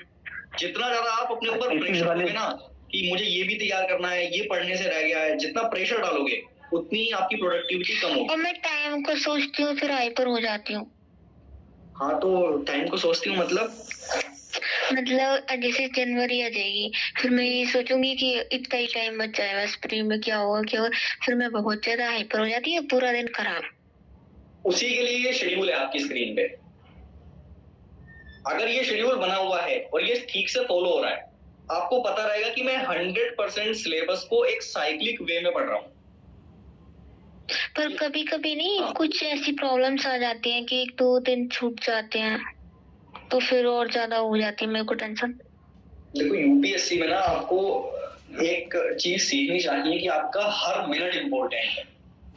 1-2 दिन अगर आपके वेस्ट हो रहे हैं ना, लाइक ये चीज आप एकदम नोट करके रखना कि कई बार ऐसा होता है कि हम रेगुलर नहीं पढ़ पाते। कंसिस्टेंसी का मतलब ये नहीं कि आप 6 से 8 घंटे हर रोज दें। कुछ टाइम ऐसा हो ही सकता है जिसमें आप वर्क नहीं कर पाएंगे, चीट डे हो सकता है। और कई बार ऐसा भी होता है कि हम अपना शेड्यूल बहुत अच्छे से बना के चलते हैं, आप मोटिवेट हो जाते हैं, उसके बाद प्लान बनाया कि सुबह 6 बजे से उठ के पढ़ना शुरू करेंगे। आप उठे ही नहीं, 8 बज गए उठने में, फिर 8 बजे उठ के क्या लगेगा, अरे यार 6 बजे से पढ़ने का प्लान था, टाइम वेस्ट हो गया, बेकार हो गया, मन नहीं लग रहा आपको। तो आप 8 बजे के बाद भी बहुत सारा टाइम वेस्ट कर दोगे वही सोच के कि यार मैं उठा क्यों नहीं, मैं अपना जो मैंने टारगेट बनाया था उसको मैं फॉलो क्यों नहीं कर पाया। तो आप बहुत सारा टाइम वेस्ट करोगे ऐसे। तो सिंपली एक काम करना है, जब भी आपके ऐसे रूटीन्स फॉलो ना हो रहे हो ना, आप मॉर्निंग में उठे, आपका कोई प्लान था वो एग्जीक्यूट नहीं हो पा रहा हो, आप लेट उठे, सिंपली जिस समय उठे हो उस समय एक पेपर लेके बैठ जाओ और उसमें ये नोट करो कि अब मेरे पास जितना टाइम है पूरे दिन का, उसमें किस घंटे मुझे क्या पढ़ना है। उस दिन के लिए आप एक प्रॉपर अलग शेड्यूल बनाओ और कल को फिर से 6 बजे आप उठने की कोशिश करो। अगर नहीं हो पा रहा है, फिर आप जितने बजे उठ रहे हो उस टाइम पर आपको पूरा शेड्यूल बनाना है पूरे दिन का। नहीं उठ तो मैं 4 बजे जाती हूँ। तो ठीक है, आप 4 बजे उठ के ये पूरा प्रॉपर अपना एक प्लान बनाओ। पर वो 11 बजे के बाद होता ही नहीं है, क्योंकि फिर मेरे को उसके बाद नींद आने लगती है ना, मैं फिर नॉन स्टॉप पढ़ती हूँ, ब्रेक नहीं लेती हूँ। नॉन स्टॉप नहीं पढ़ना है ना, 50-10 का रूल लगाना है या फिर 35 का। तो 30 मिनट पढ़ने के बाद 5 मिनट का गैप, उसके बाद फिर 30 मिनट, फिर 5 मिनट गैप, या फिर 50 मिनट की एक बार में पढ़ाई, उसके बाद 10 मिनट का गैप, ऐसे करके करना होता है। ये साइंटिफिक वे है। सर ये जो विजन के जो टेस्ट होते हैं सर, सेक्शन वाइज जो अभी चल रहे हैं सर, तो अभी एक बार तो कर लिया सर, फिर एग्जाम से पहले मतलब कि कितनी बार करने हैं जिससे कि वो ठीक तरीके से याद भी हो जाए सर और वो एग्जाम से पहले याद भी रहे। अगर आप अभी से सॉल्व करना शुरू करते हो और प्री से 1 महीना पहले तक आप सारे टेस्ट डन कर चुके हो, तो आप कम से कम 2 बार और रिवाइज कर सकते हो उनको, सेक्शन वाइज और एक ओवरऑल दोनों की सर। हाँ दोनों का कर सकते हो आप। 30-40 टेस्ट बहुत ज्यादा नहीं होते। अभी लग रहा है क्योंकि जब सॉल्व नहीं किए होते हैं तो लगता है कि एनालिसिस पढ़ने में भी बहुत टाइम जाएगा। क्योंकि आप पहले से एनालिसिस अगर किए हुए होते हो, लाइक आप दिसंबर से या जनवरी से टेस्ट सीरीज स्टार्ट कर देते हो, तो आप बहुत सारा एनालिसिस पहले से पढ़ चुके हो, तो आपको दोबारा से वहां ज्यादा प्रेशर नहीं देना अपने आप को। आप जानते हो बहुत सारी चीजें, बस आपको रिकॉल करना है। तो वो 2 बार और भी रिवाइज हो सकता है और फिर आपको सारा कुछ नहीं पढ़ना होता है, आपको वही पढ़ना होता है जिसमें आपने मिस्टेक की थी। हेलो। और सर ये जो स्पेक्ट्रम की बुक है मोटी वाली सर, अपने सारे चैप्टर्स को किया था सर या फिर उसमें आपने कुछ स्किप किए थे सर? किस चीज को? मॉडर्न हिस्ट्री स्पेक्ट्रम की बात कर रहा हूँ सर, उसमें कुछ चैप्टर स्किप किए थे आपने या पूरे किए थे आपने सर पूरी बुक? मॉडर्न हिस्ट्री में भी सबसे ज्यादा इंपॉर्टेंट चीज जो है ना, कांग्रेस के फॉर्मेशन के बाद है, ज्यादातर चीजें इंपॉर्टेंट है। और फिर आपको 4-5 चैप्टर है जहां पे प्लासी है, बैटल ऑफ प्लासी, उसके बाद की कुछ चीजें पढ़नी है। बहुत ज्यादा इसमें आपको माइंड नहीं लगाना है कि कार्नेटिक वॉर कब हुआ था। हाँ, उसकी एक थोड़ी सी लिस्ट आप बना के रख सकते हैं, क्रोनोलॉजिकल ऑर्डर। अगर ज्यादा से ज्यादा पूछा जाएगा ना, कोई क्रोनोलॉजिकल ऑर्डर आ सकता है कि मराठा वॉर पहले हुआ था, कार्नेटिक वॉर पहले हुआ था, या कौन सी ट्रीटी हुई थी। तो इस तरीके की ना आप एक लिस्ट बना के रखो उधर। मुझे लगता है इतना ही सफिशिएंट है, इससे ज्यादा आपको वहां माइंड नहीं लगाना है। हाँ सर, क्योंकि एग्जाम से पहले अभी तो खैर रिवीजन हो जाता है सर, लेकिन एग्जाम से पहले का जो रिवीजन होता है ना सर, वो उसके लिए सर तो शॉर्ट नोट टाइप का ही करना पड़ता है, इसमें बहुत दिक्कत जाती थी सर। हाँ, शॉर्ट नोट्स आपको बनाने पड़ते हैं। तो कोई दिक्कत आ रही है नोट्स बनाने? हाँ जी पूछिए। सर मैंने इकोनॉमी जो है वो मृणाल सर से पढ़ी है, मतलब पीटी के लिए भी पूरा हो गया था उनका, काफी अच्छे से हो गया था। बट मेंस में दिक्कत ये आ रही है कि उनके कुछ टॉपिक रह रहे हैं, जैसे क्या इंक्लूसिव ग्रोथ है, उन्होंने वो नहीं दे रखा है ग्रोथ में, और भी कुछ है, मतलब वो करंट से थोड़े अलग है उनका। तो वो वाले सेक्शंस कैसे करे जाए? इन वाले सेक्शंस के लिए आप क्या कर सकते हैं, सिंपली किसी भी अदर कोचिंग का रिसोर्स फॉलो करें, लेकिन सिर्फ उन्हीं चैप्टर के लिए, और पीडीएफ फॉर्म अगर हम नेट से कर लें? कहाँ से? अगर हम डायरेक्ट गूगल से कर लें तो? बिल्कुल कर सकते हैं आप गूगल से। हाँ सर, उससे ये अलग अलग सोर्स भी मिल सकते हैं। पर सर उसमें ये होता है जैसे कि अगर इंक्लूसिव ग्रोथ है, फिर वो अगर मैंने नेट पे वो चीज डाल ली है तो वो सेम आता, उसके अलावा और कंटेंट नहीं मिल पाता जिसपे क्वेश्चंस पूछे गए, या उसके और डायमेंशंस जो हैं, उन डायमेंशंस को कैसे निकालना है? मेरा रिकमेंडेशन तो ये रहेगा कि आप कोई नोट्स ले लें किसी कोचिंग के, और केवल सिलेक्टेड टॉपिक्स के लिए जो जिसमें आपका सफिशिएंट नहीं है। अगर आप इंग्लिश में पढ़ते हैं तो फोरम का मटेरियल ले सकते हैं, और अगर आप हिंदी में हैं तो हिंदी से पढ़ती हूँ। क्या? हिंदी से पढ़ती हूँ सर। हिंदी में तो आप विजन आईएएस का नोट्स डाउनलोड करके उसमें सिलेक्टेड चैप्टर्स पढ़ सकते हैं जो आपके पास नहीं है। विजन आईएएस का मैंने ये देखा है कि उनके नोट्स में डायमेंशंस काफी सही दिए हुए होते हैं, और उसके बाद जो चैप्टर जब खत्म होता है ना, चैप्टर के बाद जो पीवाईक्यूज हैं उस टॉपिक से रिलेटेड वो दिए हुए होते हैं, और कुछ प्रैक्टिस क्वेश्चन दिए हुए होते हैं विद आंसर्स। सर मैंने जो अभी मेंस का मतलब जो GS3 का इकोनॉमी वाला पोर्शन जो है उस पे मैंने अभी पीवाईक्यूज के डायमेंशन से ही देखा है, जैसे इंक्लूसिव ग्रोथ के मोस्ट ऑफ हर ईयर में आता ही है उसका। पर उसमें ये है कि जैसे क्वेश्चंस डाले मैंने, अगर क्योंकि मृणाल सर के उसमें नहीं दिया हुआ है इंक्लूसिव ग्रोथ का, तो फिर उसी के डायमेंशंस मिल रहे हैं मुझे, उसके अलावा जो और डायमेंशन आ सकते हैं वो वाला थोड़ा दिक्कत हो जाती है उसमें। आप एक बार विजन के नोट्स देखो। ठीक है। और सिर्फ वही चैप्टर देखना जो आपके में मिसिंग है। ठीक है सर, एक क्वेश्चन ये था कि जो नोट्स फॉर्मेटिंग हो वो कैसी हो, मतलब बाय पीवाईक्यूज हो या फिर बाय उससे होना चाहिए, टॉपिक से होना चाहिए? पीवाईक्यूज। सर मतलब अगर हम नोट्स बना रहे हैं तो वो एज ए क्वेश्चन के फॉर्मेट में बनाए, जैसे क्या इंट्रोडक्शन हो गया, बॉडी पार्ट हो गया, कंक्लूजन हो गया, या फिर सर पूरा उसका वो बना ले, जैसे क्वेश्चन अगर इंक्लूसिव ग्रोथ का आया है तो हमें उसका सिर्फ उसी बनाना है जिस डायमेंशन से आया है, या और सारे डायमेंशन उसी में ऐड कर दें, ऐसे करके नोट्स बनाए? ये समझ नहीं। तो अगर आप क्वेश्चन के फॉर्मेट में बनाते हो तो इससे बढ़िया तो कोई बात ही नहीं है, मेंस में आपको सोचना ही नहीं पड़ता है। मतलब वही ना, क्या मतलब हमें इंट्रोडक्शन लिखना है जो हमें लिखना होगा उस टॉपिक से रिलेटेड, फिर बॉडी पार्ट, अब जैसे बॉडी पार्ट लिखना है हमें, पर एक क्वेश्चन में 1 या 2 डायमेंशन पूछे जाते हैं मेंस में, और जितने और ज्यादा डायमेंशन होंगे वो तो नहीं पूछेंगे। तो अगर हम एक टॉपिक जैसे कर रहे हैं, हाँ जैसे अगर हम एक टॉपिक पढ़ रहे हैं, होता क्या है कि आप जो जब मेंस में जाते हो ना, आपके पास टाइम बहुत कम पड़ जाता है। 3 घंटे में अगर आपने कभी टेस्ट सीरीज सॉल्व की होगी तो 3 घंटे में आप पूरा पेपर सॉल्व नहीं कर पाओगे 20 क्वेश्चन का। और ये रियल जब आप मेंस लिख रहे होगे तब आपको ऐसा पता लगेगा कि एक तो प्रेशर होता है, और फिर 3 घंटे जब आप लिखना शुरू करते हो तो आपको लगता है कि यार पता नहीं कैसे हो पाएगा ये। और फिर दूसरी सबसे बड़ी प्रॉब्लम ये आती है कि आपको 6 घंटे लिखना है, नेक्स्ट पेपर भी आपको देना है उसी दिन। तो पहला पेपर तो निकल जाता है, लेकिन दूसरा पेपर जो है ना वो बहुत बड़ी प्रॉब्लम क्रिएट करता है जी। तो आपका क्वेश्चन क्या था वैसे इसमें? हाँ याद आ गया मुझे। तो इसमें आपको करना क्या है, पहले से आप जो सेट करके जा सकते हो ना, आप इंट्रोडक्शन और कंक्लूजन सेट करके जा सकते हो हर टॉपिक में। जैसे आपको करना है सिलेबस उठाना है, डिटेल सिलेबस जो है मेंस का, और उस सिलेबस में जितने भी टर्म्स लिखे हुए हैं लाइक इंक्लूसिव ग्रोथ, तो मेरा अप्रोच क्या रहता है सिंपल, इंक्लूसिव ग्रोथ से रिलेटेड 2 मेरे पास इंट्रोडक्शन प्री सेट होंगे, 2 कंक्लूजन इसके सेट होंगे मेरे पास, और जो बॉडी है ना वो मुझे मॉडिफाई करनी होती है। क्वेश्चन आप जब मेंस का देखोगे तो इंट्रोडक्शन जो है वो आप फिक्स कर सकते हो, कंक्लूजन भी फिक्स कर सकते हो, लेकिन बॉडी जो है उसको थोड़ा बहुत मॉडिफाई करना होता है। अच्छा, बॉडी डायमेंशंस पे आती है अलग अलग। हाँ, बॉडी में डिपेंड करता है ना कि आपका क्वेश्चन किस डायमेंशन पे पूछा गया, उसके अकॉर्डिंग आपको मॉडिफाई करना है थोड़ा सा। लेकिन अगर आप इंट्रोडक्शन और कंक्लूजन भी पहले से सेट करके चले जाते हो, आपको बहुत टाइम बचेगा, आप 3 घंटे में पेपर सॉल्व कर पाओगे। और अभी मेरी अप्रोच जो है इसके लिए अभी मैं इकोनॉमिक का पढ़ रही हूँ। जी जी बताइए।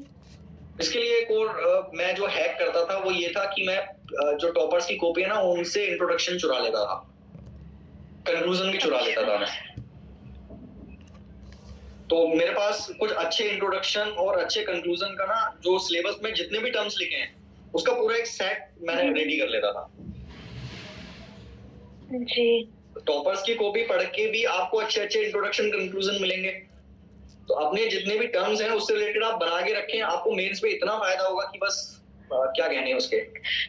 तो सर अभी जैसे हमारा जो मेरा मेंस की अभी जो अप्रोच चल रही है वो इसी पे चल रही है कि पहले पीवाईक्यू पूरा एनालाइज कर लिया, उसके डायमेंशन एक टॉपिक के डायमेंशंस निकाल लिए कि अगर जो बजट पे आए कि उन्होंने जेंडर बजटिंग पूछा है या फिर बजट दूसरा पूछा या जीएसटी 3 बार पूछ लिया उन्होंने, तो ऐसे डायमेंशंस निकल एक वो बना लेना इंट्रोडक्शन। आपकी वॉइस कट हो रही है। मतलब सर मेरा पूछने का ये मतलब था कि जो बॉडी पार्ट है, एक तो जो क्वेश्चन आए हैं हमें वो सारे डायमेंशन, उसके अलावा भी हम बॉडी पार्ट है ना, आप अपने नोट्स में ना नोट्स में कुछ अदर डायमेंशन भी रखिए जो यूपीएससी ने नहीं पूछे हैं, क्योंकि पॉसिबिलिटी है कि वहां से क्वेश्चन आ सकता है जहां से नहीं पूछा है। तो टॉपिक वही रहेगा जितना सिलेबस में लिखा हुआ है, लेकिन उसके जो डायमेंशंस होंगे ना वही चेंज होते हैं बस। जी सर, तो अभी मतलब अभी तो टॉपर्स की देखने की इतनी वो नहीं है ना, बाद में भी देख सकते हैं। बाद में भी देख सकते हैं, मेंस के टाइम पे आप देख सकते हैं, चेक कर नहीं सर, अभी जैसे अगर नोट्स के टाइम पे मुझे देखना चाहिए अभी टॉपर्स की कॉपी, या फिर जब मुझे वैल्यू एडिशन करना होगा तब देख। मेरे हिसाब से तो सबसे पहले आपको पीवाईक्यूज उठा के ये काम कर लेना चाहिए जैसे ही आपका टॉपिक आप स्टार्ट करते हैं। हाँ, ये मेरा हो गया है, ये वाला हो गया सर मेरा डायमेंशंस वाला। अच्छा, ये सारा काम आपका कंप्लीट हो गया है।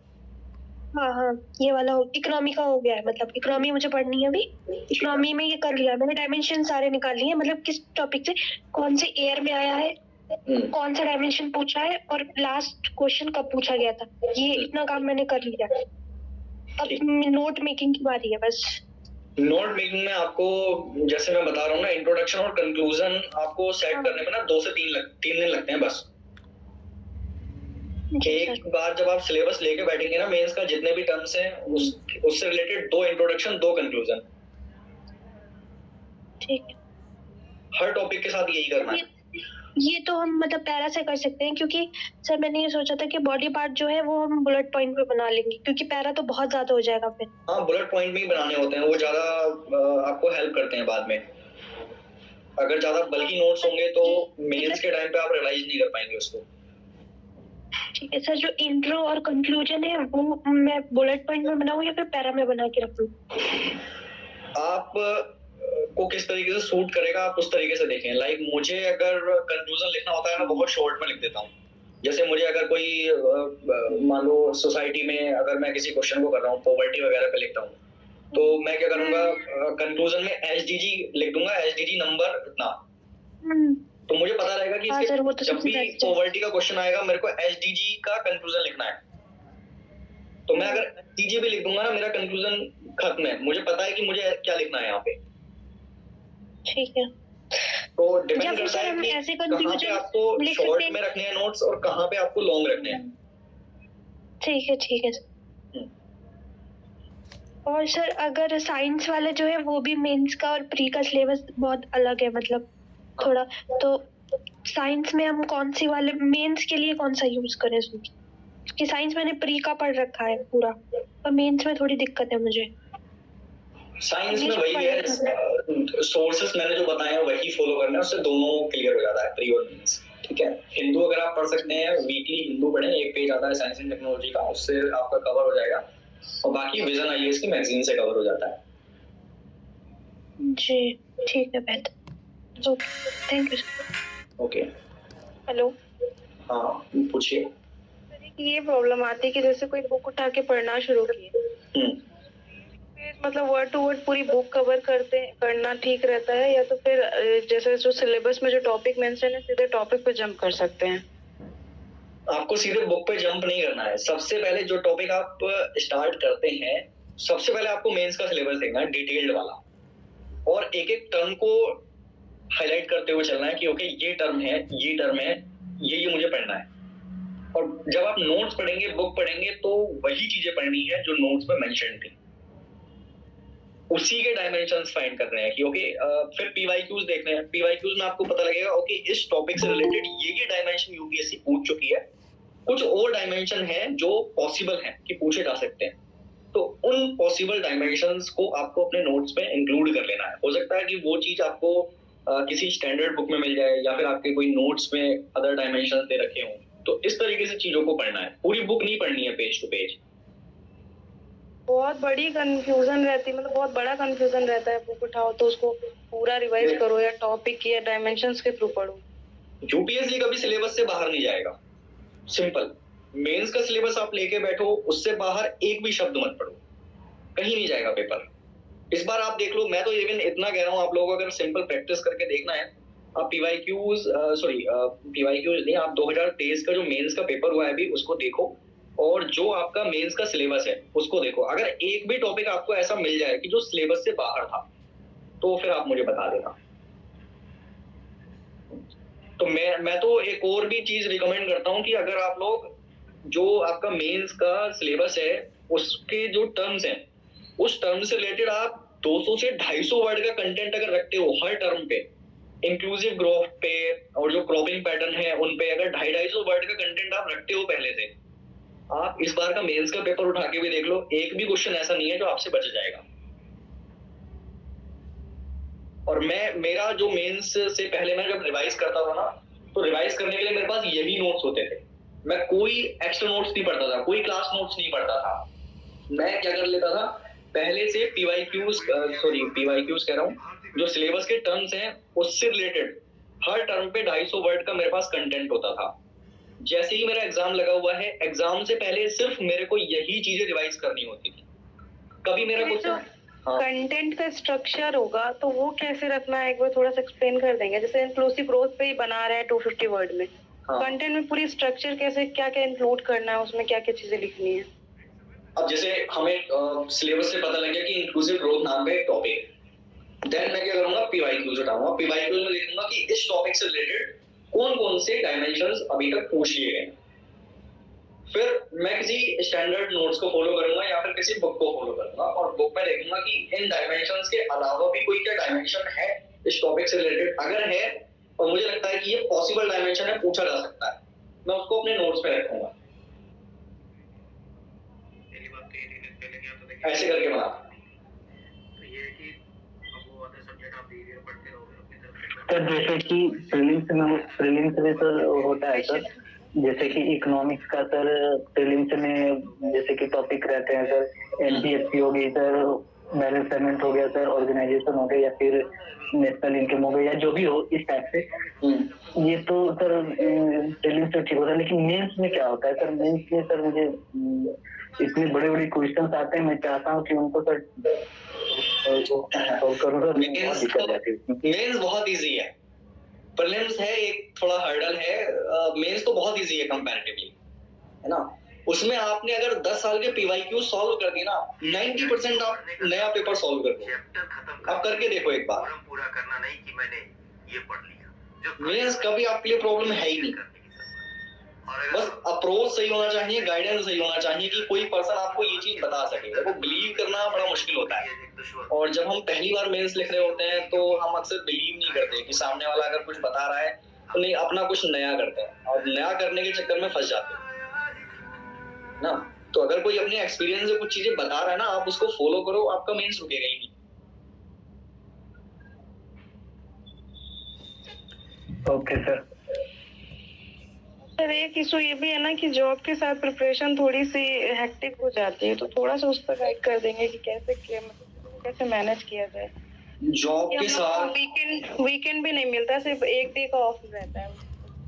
अच्छा, वीकेंड सही होते हैं। तो जॉब के साथ आपको ये करना होता है कि आपको थोड़ा अर्ली उठना पड़ता है। आप थोड़ा जल्दी उठेंगे ना 5 बजे, तो आप चीजों को कवर कर सकते हैं। 2-3 घंटे आप सुबह निकाल सकते हैं अच्छे से, और जॉब से जब आप आ जाएंगे घर पे तो 3-4 घंटे शाम को निकाल सकते हैं, तो 6 घंटे मैनेज हो जाते हैं। और अगर आप 6 घंटे मैनेज करते हुए चल रहे हैं ना डेली बेसिस पे, तो सफिशिएंट है, एग्जाम क्लियर हो जाएगा जॉब के साथ।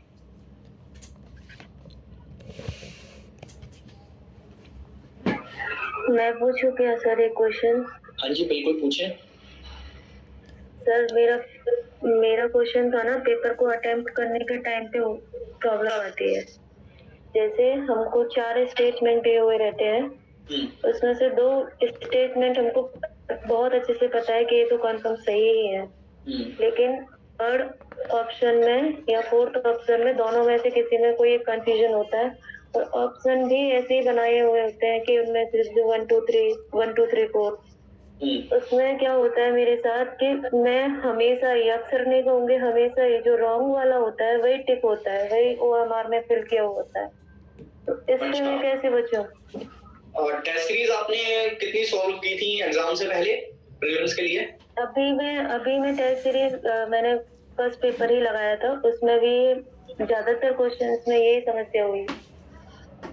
ठीक है, तो जैसे ही समस्या हुई ना, आपको पता लग गया। सबसे अच्छी बात ये है कि पहले पेपर में ही आपने आइडेंटिफाई कर लिया कि मेरी प्रॉब्लम ये है। देन अब जो आपके स्टेटमेंट्स गलत हो रहे हैं ना, जिसको आपको लग रहा है कि मतलब 2 स्टेटमेंट तो मुझे पता है, 2 स्टेटमेंट में से भी मैं वो चूज कर रही हूँ जो गलत है, उसमें आप ये 3 लेवल का एनालिसिस करो, जो मैंने अभी पहले बताया कि ये स्टेटमेंट गलत अगर मैंने किया है तो क्यों किया है। रीजन ये हो सकता है कि वो नोट्स में था ही नहीं, मुझे उसके बारे में कोई अवेयरनेस नहीं थी। दूसरा, नोट्स में था बट मैं रिकॉल नहीं कर पाई जब मैं पेपर सॉल्व कर रही थी। ठीक है, और तीसरा, ब्लंडर्स की तो यहाँ पे कोई संभावना बनती नहीं है, ये 2 पॉसिबिलिटी बनती है। तो अगर नोट्स में नहीं है आपके वो चीज, तो आप नोट्स में ऐड करो, उसके बारे में थोड़ी सी इंफॉर्मेशन और गैदर करके आप उसको ठीक से रिवाइज करो, तो नेक्स्ट टाइम अगर इस तरीके का क्वेश्चन आएगा वो गलत नहीं होगा। तो जब आप इस तरीके का एनालिसिस करते हुए चलेंगे और 40-50 क्वेश्चन पेपर सॉल्व कर लेंगे, एक्चुअल प्रीलिम्स में आपको ये सारी प्रॉब्लम्स नहीं दिखाई देंगी।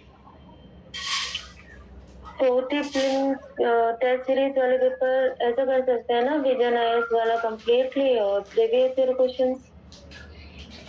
क्या विजन IAS का क्या कंप्लीटली 35 टेस्ट होता है ना? हाँ कर सकते हैं बिल्कुल। कंप्लीट सेट अगर आप किसी एक कोचिंग का करते हैं तो वो कॉम्प्रिहेंसिवली सारी चीजें कवर कर लेता है, क्योंकि उनका लेवल ये होता है कि पहले बेसिक क्वेश्चंस देंगे, उसके बाद थोड़ा लेवल अप करेंगे, फिर फुल लेंथ देंगे, तो कॉम्प्रिहेंसिवली वो सारी चीजों को कवर कर लेते हैं। और सर अचानक से नया क्वेश्चन बन जाए, नए क्वेश्चन का फॉर्मेशन हमें दिख जाए, तो उसको कैसे टैकल करें ऑन द स्पॉट? नया क्वेश्चन जब भी आए ना, आपको अपनी नॉलेज पे जाना है कि इससे रिलेटेड क्या कुछ भी मैंने पढ़ा हुआ है, लॉजिक्स लगाने हैं। जो कई बार क्वेश्चन अगर पढ़ा हुआ नहीं है तो, लेकिन जब आप स्टेटमेंट पढ़ेंगे तो स्टेटमेंट से रिलेटेड कोई ना कोई नॉलेज आपके पास होगी, तो आप उन स्टेटमेंट्स पे सोचना शुरू करें। और टेस्ट सीरीज में आपको मार्क्स तो मिलने नहीं है, सबसे बढ़िया है जितने निगेटिव आ रहे हैं उतना बढ़िया है जब आप प्रैक्टिस कर रहे हैं घर पे। तो उसमें आपको क्या करना है, जितने भी निगेटिव क्वेश्चंस हो रहे हैं तो आप उसमें उसी लेवल का एनालिसिस करो कि क्यों गलत हो रहे हैं। अगेन सेम चीज रिपीट हो रही है। Okay, thank you sir. Okay, welcome sir. आपने मेंस की तैयारी सर क्या बोलते हैं कि सर ऑप्शनल और मेंस दोनों सर, वो जैसे कि प्रीलिम्स के लिए तो सर आपने कितने टाइम निकाले थे कि मैं इतने महीने तक केवल प्रीलिम्स की पढ़ूंगा एग्जाम से पहले, तो मेंस आपने कब तक किया था सर आपने? देखो, अगर आप अभी एकदम फ्रेशर हो, पहले कभी अटेम्प्ट नहीं दिया है, अभी प्रिपरेशन करते हुए 1 ही साल हुआ है लगभग, तो आपको जनवरी से प्रिपरेशन कर देनी चाहिए स्टार्ट।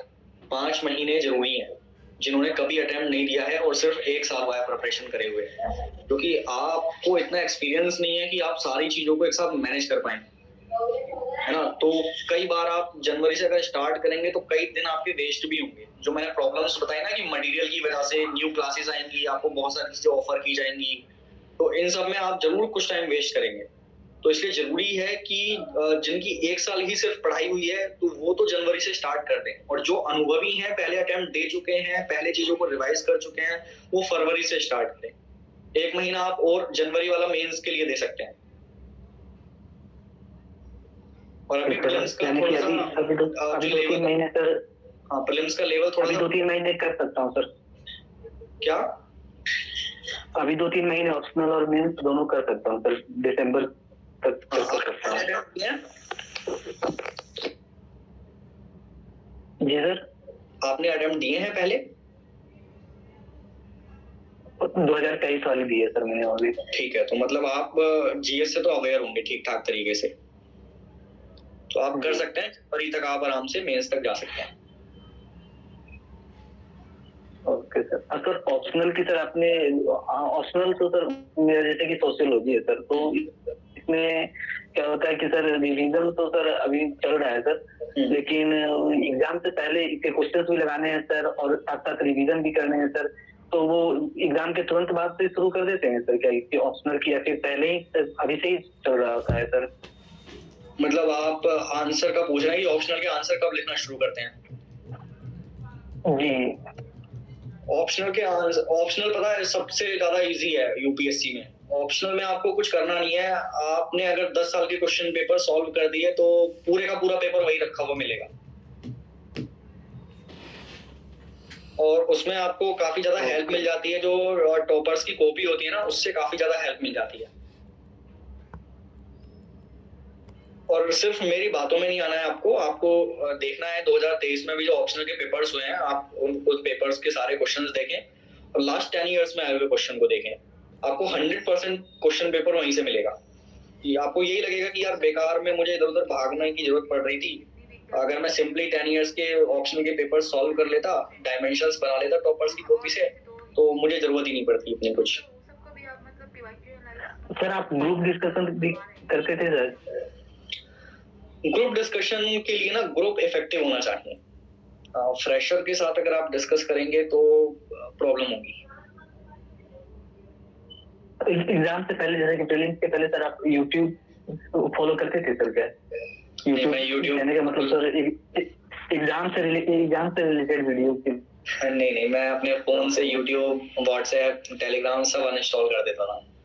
मतलब अगर 2024 में अपीयर होना है और मेरा प्लान है कि मुझे फरवरी से प्रिपरेशन स्टार्ट करनी है, तो फरवरी के पहले दिन ही ये सारे जो सोशल प्लेटफॉर्म्स हैं मेरे फोन में नहीं रहेंगे।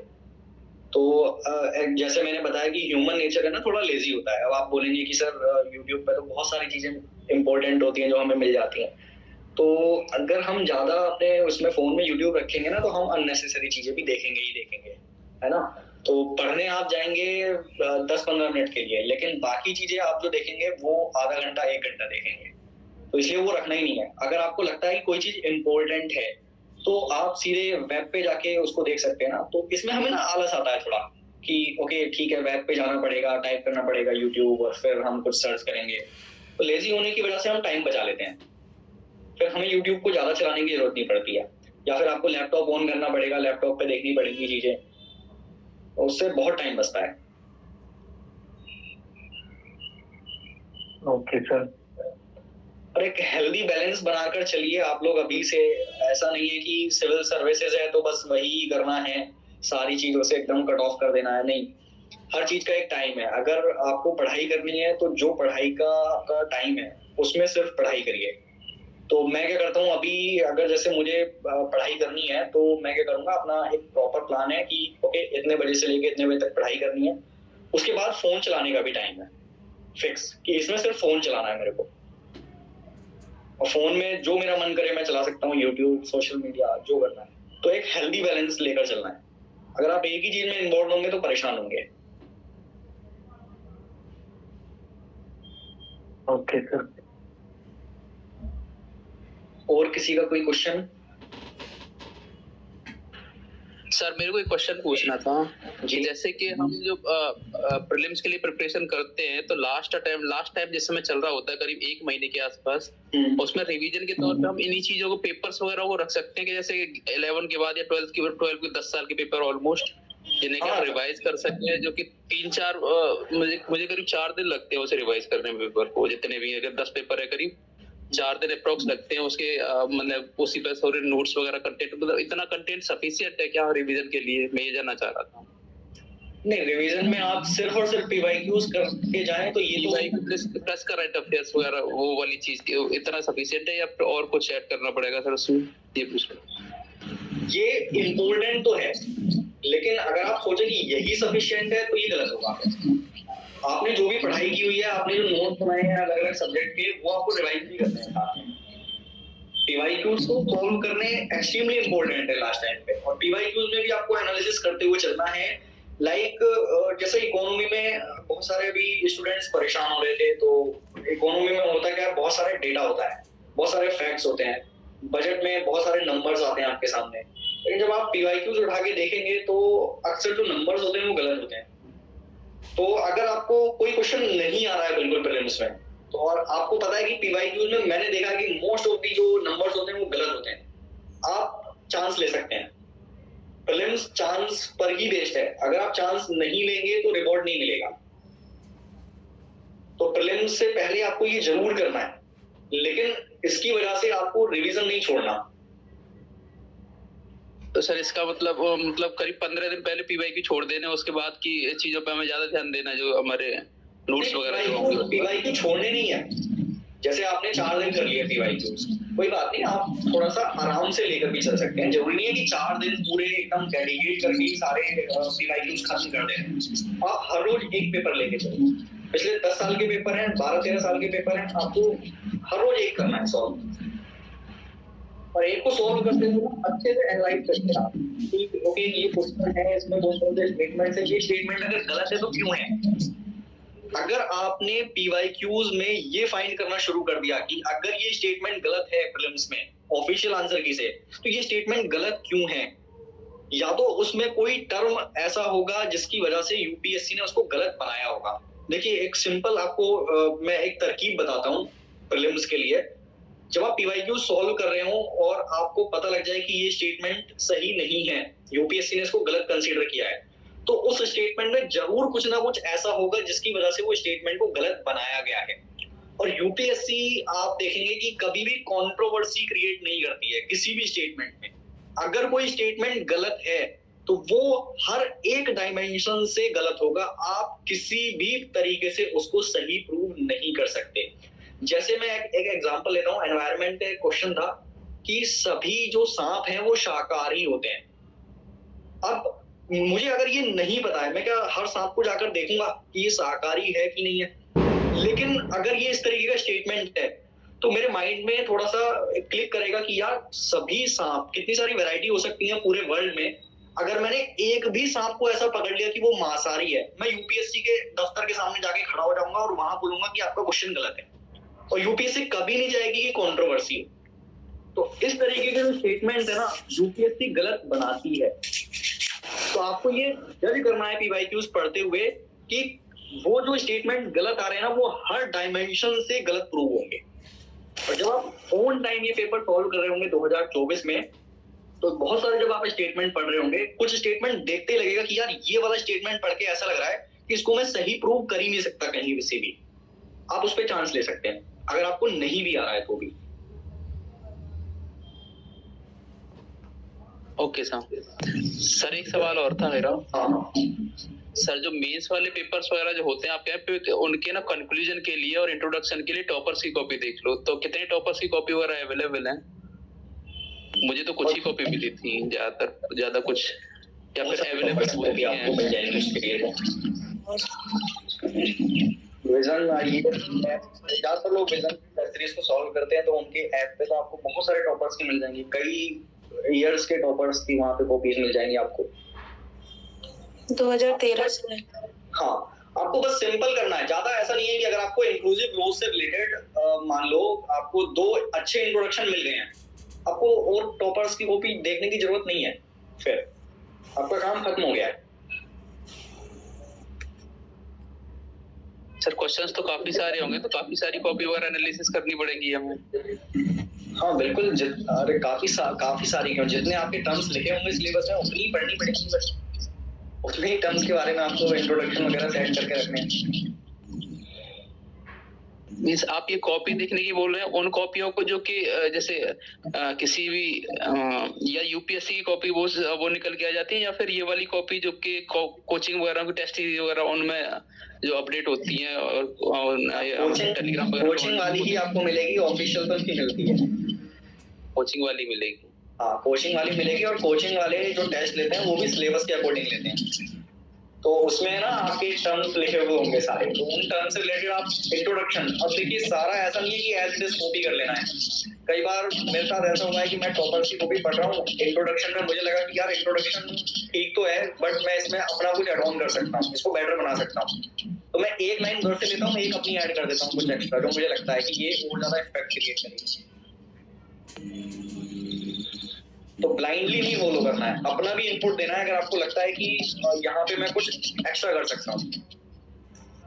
सर मैंने काफी देखा है कि उसमें इतना अच्छा इंट्रोडक्शन तो नहीं कई बार लिखा होता कि जितना मतलब हम बेहतर लिख सकते हैं, उस चीज को बेहतर कर सकते हैं, ज्यादातर आपको नहीं होता। अच्छे जो इंट्रोडक्शन मिलेंगे वो फुल लेंथ वाले टेस्ट में मिलेंगे, क्योंकि टॉपर्स भी एक टाइम पे एस्पिरेंट्स ही होते हैं ना, तो वो शुरू के जो पेपर्स देते हैं इनिशियली की वो कुछ अच्छे नहीं होते हैं। अगर टॉपिक वाइज वाले पेपर हैं तो वो कुछ अच्छे नहीं जाते हैं, लेकिन फुल लेंथ वाले हैं उसमें आपको एक ठीक ठाक कंटेंट एकदम देखने को मिलता है जिसको आप इम्प्रूव कर सकते हैं। कई बार ऐसे भी इंट्रोडक्शन मिलेंगे कि आपको लगेगा यार ये तो बेस्ट है, इसको सीधे यूज कर सकते हैं। Okay sir. Hello sir. हाँ हेलो सर, हिंदी कंपल्सरी और इंग्लिश कंपल्सरी की स्ट्रेटजी पे थोड़ा सा बता दीजिए। इसके लिए मैंने तो कुछ खास ऐसा किया नहीं था, बस पेपर्स ही सॉल्व किए थे लास्ट ईयर के, और कुछ नहीं किया था। सिर्फ प्रीवियस ईयर के पेपर्स पे काम कर लिया जाए? बस जी ठीक है। और मेरे साथ बस इतना पॉजिटिव है कि मैं जो न्यूज़पेपर है वो पढ़ता रहता हूँ, इंग्लिश पेपर, तो मुझे इंग्लिश ने भी कभी परेशान नहीं किया। सर बुकैब कैसे उसकी कलेक्ट करेंगे? बुकैब तो कहीं से कुछ भी आ सकता है। अपने आप होती रहती है, न्यूज़पेपर पढ़ते पढ़ते अपने आप होती रहती है। ठीक है सर।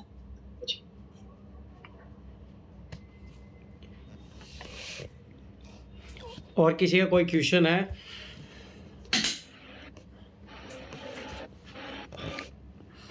चलो ठीक है, मैं मतलब एक कुछ इंटरेक्टिव सेशन में तो पढ़ाई वाला बात हो गई। ठीक है, बात ये होती है कि जैसे सर को एक एक्सपीरियंस भी है, मतलब इतने सालों से बच्चों को हैंडल भी कर रहे हैं, तो मैं कुछ जैसे एक जेन्युइन क्वेश्चन रहते हैं बच्चों की, मतलब देखो एक तो पढ़ाई वाला एक वो छोड़ दो कि क्या पढ़ाई करना है, वो एक अलग मामला हो जाता है।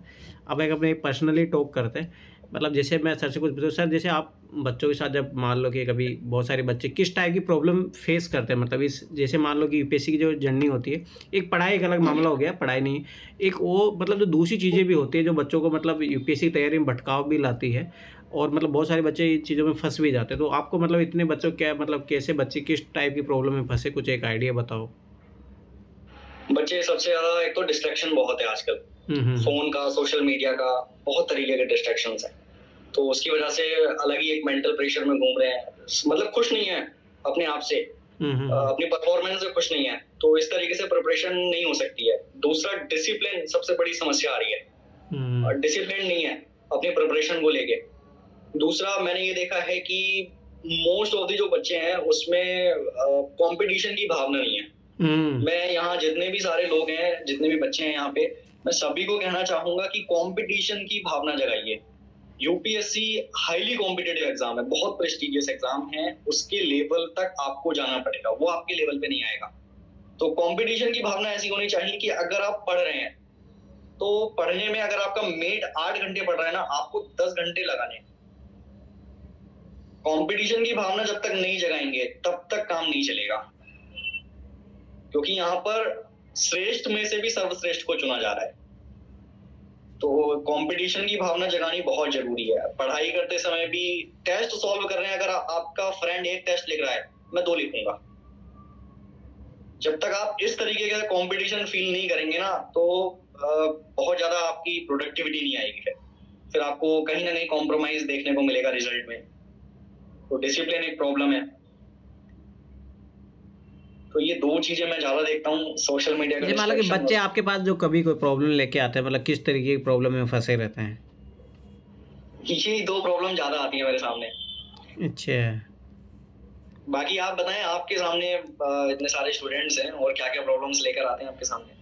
मेरा मोस्टली ऑब्जर्वेशन रहा है कि ये लोग क्या होता है ना, जैसे कि इनको ऐसा लगता है कि हमारी तैयारी जो चल रही है वो एकदम बढ़िया चल रही है।